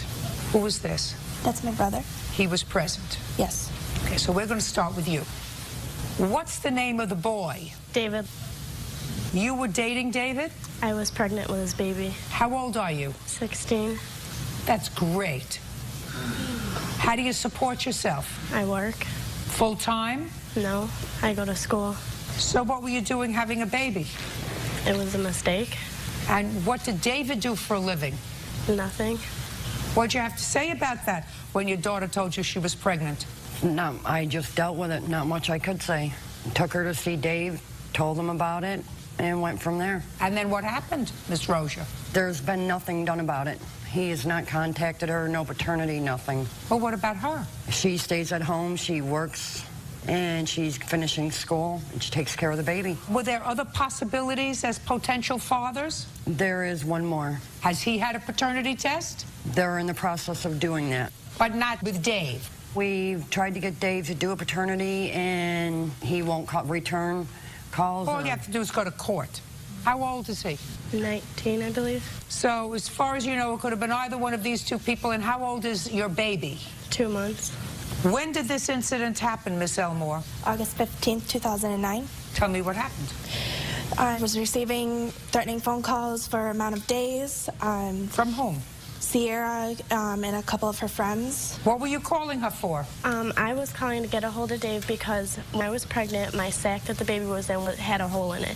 And I had to get a hold of him to tell him what was wrong with the baby.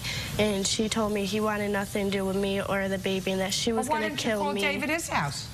He didn't live at his house, and he only had a cell phone, which she had. And she told me she was going to kill me and my baby. Just a second. You called her? I called Dave's cell phone. She was answering it. Well, then evidently he was at her house. Yeah. Now, Dave isn't a physician, is he? No.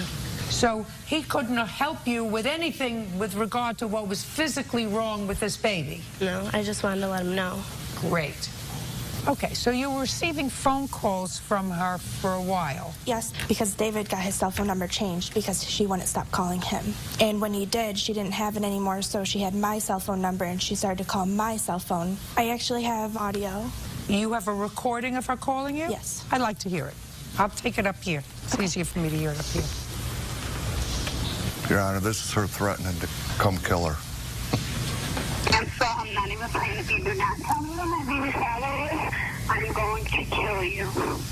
I'm not playing because Dave is my baby's father, and you should have called me when you got out of here. I'm not your.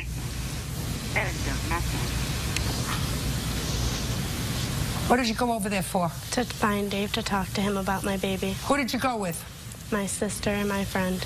Why didn't you go with your mother? We weren't talking at the time. Why? I was living with my sister. How old is your sister? 27. Where is she today? At home. What does she do?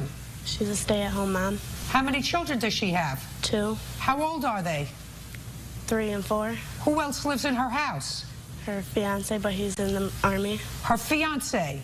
Is he the father of these 2 children? Yes, he is. What happened when they got there, Miss Elmore? My brother went outside because Sierra was the only one that came up onto my driveway.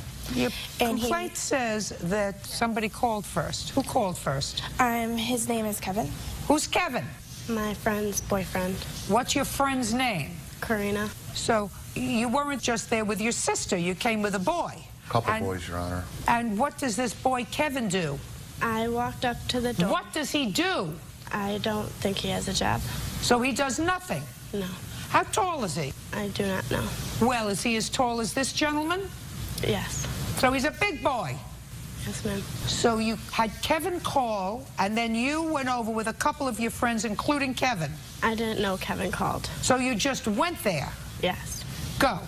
I picked up Kevin and Karina and Junior. What'd you pick up Kevin for? Because they were coming back to my house to help me babysit, because I had 4 kids and I was pregnant. Well, if they were helping you babysit, that means you had something to do in the afternoon. What'd you go over to her house for? To find Dave before I went to babysit. Why? Because I wanted to get paternity. You hadn't had a baby yet. They can take a needle and stick it through your stomach and get it out that way. Why would you do that? So I could tell who was the father. So you went over to her house and what? I started walking up her driveway, and that is when her brother came out and he pushed me. And that is her brother pushed you. He didn't push you before. He said something. What did he say? He said, get off my property. Get off your property. And what did you do? I stood there, and then he came up and he pushed. Just a minute. So at this point, you're trespassing. Yes, ma'am. You understand that you're trespassing? Yes, ma'am. Do you understand that she's trespassing? Yes, ma'am. This point, the person who lives in the house told you to get off the property because you've already threatened to kill his sister. Yes, ma'am. Not because of anything she did, but because of something allegedly that David did. David's allowed to dump you for somebody else. He didn't dump her. He was seen. He's allowed to dump you for somebody else.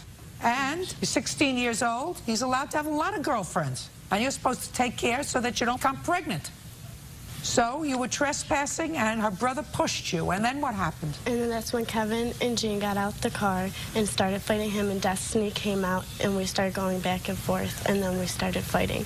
And then my sister and Karina got out the car, and then her other friend came out the house. And? And we all started fighting, and then we left, and then the cops pulled us over. And what happened when the cops pulled you over? They asked us all what happened and found out who hit her brother in the eye, and then they gave us all tickets to appear in court. And what happened to your ticket? I got harassment in the second. So you pled guilty? Yes, ma'am. Your Honor, we have a video of the fight. We taped it. Oh, I'd like to see it. Judge Judy continues in a moment. When the homeowner said to you, get off my property, you should have turned around and left. You have not. Elmore says 16-year-old Sierra Simpson came to her home and assaulted her. Okay. Yeah, they started videotaping it after her brother came out. I don't care whether her brother pushed you or not. You were trespassing, and you came there to hurt her. No question in my mind you came there to hurt her. For no reason. She went there to talk to Dave. Dave wasn't there. Yes, he was. Just a second. Hold on. If you look, she hit me first. In the left-hand corner. Play it back. That's where she hits her. Bam. Oh, there you go. No, you hit her first. And you weren't there looking for Dave. Why are you arguing with her if you're there looking for Dave? Because I asked for Dave, and she kept telling me to get off of her property and yelling at me, telling me she was said going get off her property, and that's where you should have gone. Off her property. And if you were legitimately concerned about your baby instead of the boyfriend, then you wouldn't have gone there in the first place with friends. That's why we shouldn't allow 16-year-olds to have babies. Because if you were legitimately concerned about the health and welfare of your baby, where there was a hole in the sac and you had to take a paternity test, if you were legitimately concerned, you would have stayed home in your sister's house and babysat for the 4 children and not put yourself in a position with your 2 friends to have a fight. And when the homeowner said to you, get off my property because you were looking for trouble, you should have turned around and left. It's just because you're not playing with a full deck. Who are you living with now? My mother and father. When did you go home to their house? When I was about 8 months pregnant. Why? Because I needed the help, and I couldn't do it on my own. Correct. Have any medical records? Yes, ma'am. Outrageous. Would you also like the police report? I would. What do you want to show me? No, we've got the police report. In the police report, she started to write out, and she put, Sierra came to my house to talk to me. Scribbled it out and put, to fight me. You did come to the house to fight her. That's why you brought Kevin. And you weren't thinking about your child's welfare. You were annoyed that he wouldn't take your calls anymore. He didn't want to be bothered. He probably knew that there maybe was somebody else that could have been the father of this child, and he wasn't going to get snookered. Actually, he was talking to me at the same time, because after he tried to get back with me. Great. Then what did you go to her house for? No, this was after the fact. I'm talking about then. What did you go to her house for? Because she had his phone and she was answering it, and I needed to talk to him. Did he change his number? No. Are you Because telling I was me? still Are you calling telling his me phone. that he never changed his phone number? Not when I was calling him, because I was still calling his phone. Did he change his phone number? Maybe after the fact.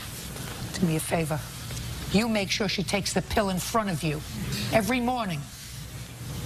They went to court on this already also, too. We have court papers. She was charged with harassment in the second, and the rest were dropped. I want to tell you something. That in and of itself is sufficient for me to find in plaintiff's favor that she pled guilty to being the aggressor. Do you understand that? That's a matter of law. Pay attention to me. As a matter of law, she pled guilty beyond a reasonable doubt to being the aggressor and the instigator on August 15th. Whether it was to assault or harassment or trespass, she pled guilty beyond a reasonable doubt. Do you get it? Yes, ma'am. That she went there for the purpose of harassing her. That's what she pled guilty to, beyond a reasonable doubt. So whatever baloney she gives me today, that she was going there to talk to Dave, is baloney, because that's not what she swore to the judge. She did. She swore to the judge that she went there for the purpose of harassing her. Do you understand that? Yes, ma'am, I do. I don't think your daughter understands that. I believe she understands it, but that's not how it was turning out at the beginning. Destiny called her, knew she was coming over there. There's something wrong with you, too. If you're making excuses for I'm this, not making excuses. then don't make excuses for her. I was on the phone with the officer. Don't make excuses for her. She went there looking for no good. This young lady didn't go to her house. She was the one who had been making all the telephone calls to somebody who clearly didn't want to speak to her. Your Honor, on my daughter's phone messages, she calls her right before she comes over the house and tells her, if you don't come meet me at KFC. Listen to me. Do you have that message? Just listen to me. The answer is either yes or no. I don't have it. Does anyone have it? Yes, Your Honor. It's from somebody else, though. It's from... Well, then I can't take it from somebody else. Judge Judy continues in a moment. And later today... The apartment was a total mess. I just want you to take a look at how pigs live. Real cases, real people. Judge Judy. Destiny Elmore says 16-year-old Sierra Simpson came to her home and assaulted her. Do you have any outstanding medical bills? Just the one I gave you. I highlighted it. Okay, so the account balance was $225. I am, Miss Elmore, giving you 10 times what your actual damages were, because I believe you are entitled to that, for the pain and suffering as a result of this incident. You made a big mistake. Don't make a second one. Judgment for the plaintiff in the amount of $2,225. That's all. Step out. Parties are excused. You may step out. I feel that she's a drama queen, and she doesn't deserve what she got. After she hit me, there was 4 girls that are coming out at me, trying to hurt me as well. She went for my sister, started blaming her, going off on her as it was her fault. It was ridiculous for her to come to our house like that with more than 5 people. It happened. It's done. She's got to get on with her life now. And now the next case. All parties in the matter of Johns versus Carlock Fosdick. Step forward. Bradley Johns is suing his former tenants, Crystal Carlock and Ryan Fosdick, for leaving his duplex a mess when they moved out. Mr. Johns, the defendants were tenants of yours in what I gather is a duplex apartment? Yes, upper and lower. And it is your claim that they moved out. They moved out with your permission? Yes. Prior to the expiration of their lease, and they owe you money for rent and for damage that they caused to the apartment. Correct. The defendants say that they left the apartment in the same condition as they found it when they moved in, and that you actually owe them money because who fell? And your last name is? Carlock. Miss Carlock fell on steps in snow and ice, and she hurt herself. When did you move in, Miss Carlock? We moved in December 16th of 2009. Keep your voice up, please. 12/16? Yes. That's not true, Your Honor. When did they move in? I let them move in early on the 14th. They moved stuff in. If they started living there on the 16th, that's unbeknownst to me. Doesn't actually make any difference whether they moved stuff in on the 14th or the 16th. I mean, you're not wasting my time for 2 days, are you, Mr. Johns? No, I don't want to hear that you're wasting my time for 2 days. I'd like to present this, Your Honor. I want you just to answer my questions. Okay. No, I don't. I never want to waste your time. I want you just to answer my questions. Yes. When did you fall? December 20th. Did you report it to anyone? Yes, I went to the hospital. Did you report it to Mr. Johns? I called him 3 days afterwards. And said? And told him that I had fallen down the steps, and he said that he couldn't do anything about it, that I'd have to cover the medical bill because snow removal was in our lease. But actually, it had not been originally in the lease. It had been added, and only his... That's a lie, Your Honor. Mr. Johns, don't irritate me, sir. Sorry. Did you file a claim against Mr. Johns in December? No, I did not. Did it snow again in December? Yes. Did it snow in January? Yes. Who shoveled the steps? We ended up doing it. Perfect. That's what you should have done before. So I've just taken care of your counter. Put your hand down. Just taken care of your counterclaim. Now I want to see pictures of the apartment, if either one of you have them, when they moved in. Pictures of the apartment. That's more than pictures of the apartment, Mr. Johns. These are prior pictures. That's the condition they looked at when they agreed to live there.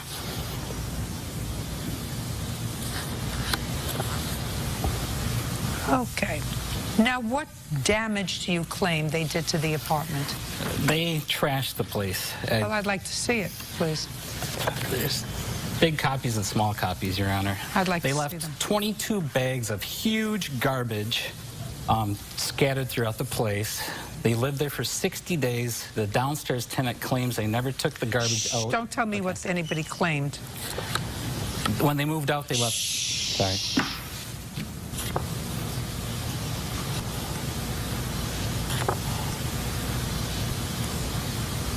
What is wrong with you people? What is wrong with you people? I'm sorry, Your Honor. I said, what's wrong with you? How can you live like this? We actually have a police report that shows that we didn't live like that. I want to see the police report. I mean, if he staged this, then he's a bigger idiot than I thought. He must have, because we have a police report. Another lie, I Your want to Honor. see the police report. On what date did you move out? February 21st of 2010. Apartment was a total mess and not cleaned. That's what it says. I mean, you want me to read just what you highlighted? Which says there was no damage that would be considered above and beyond normal wear and tear. The apartment was a total mess and not cleaned. Judge Judy continues in a moment. Want justice? Go to judgejudy.com or call 1-888-800-JUDY. Now, this is what the police saw. They're not talking about damage to the apartment. The walls weren't damaged. I just want you to take a look at how pigs live. Pigs. That's what the police said. Look at the pictures. Put your hand down and look at the pictures. That's what the police saw. It was full of trash and garbage. How do you live like that? How do you live like that? We didn't have trash removal. He told us it was included, but we were never... Okay. I'm going to dismiss everything about your case. Everything. How do people live like this? Your Honor. I don't care if you take the garbage and walk it to a local dump.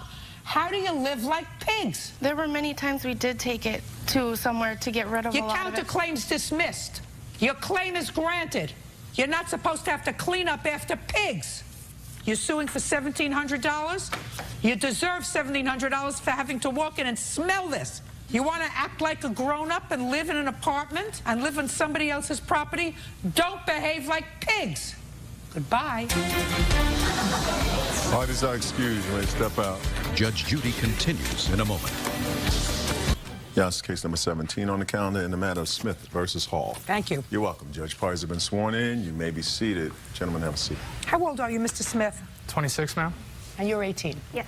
She was your girlfriend? She Yes, became ma'am. your girlfriend when she was 17.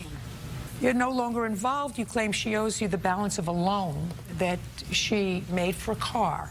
You borrowed the money from your grandmother in order to give to her. You've since paid your grandmother back. She's paid back $400 of how much was the loan? It was a total of $1,500. And you paid back? $400. So how much do you owe? $1,100. Isn't that easy? Yes. Perfect. Is there any reason why you think you do not owe that money? The reason is I spoke with his grandmother 3 weeks ago, and we still have an agreement that I'm going to pay her back. I have every intention on paying her back. So you acknowledge that this is a loan? Yes. No, because that's not what you said in your answer. What else do you think she owes you for now that you're no longer a couple? Okay, good afternoon, Your Honor. Listen, we're way past hello.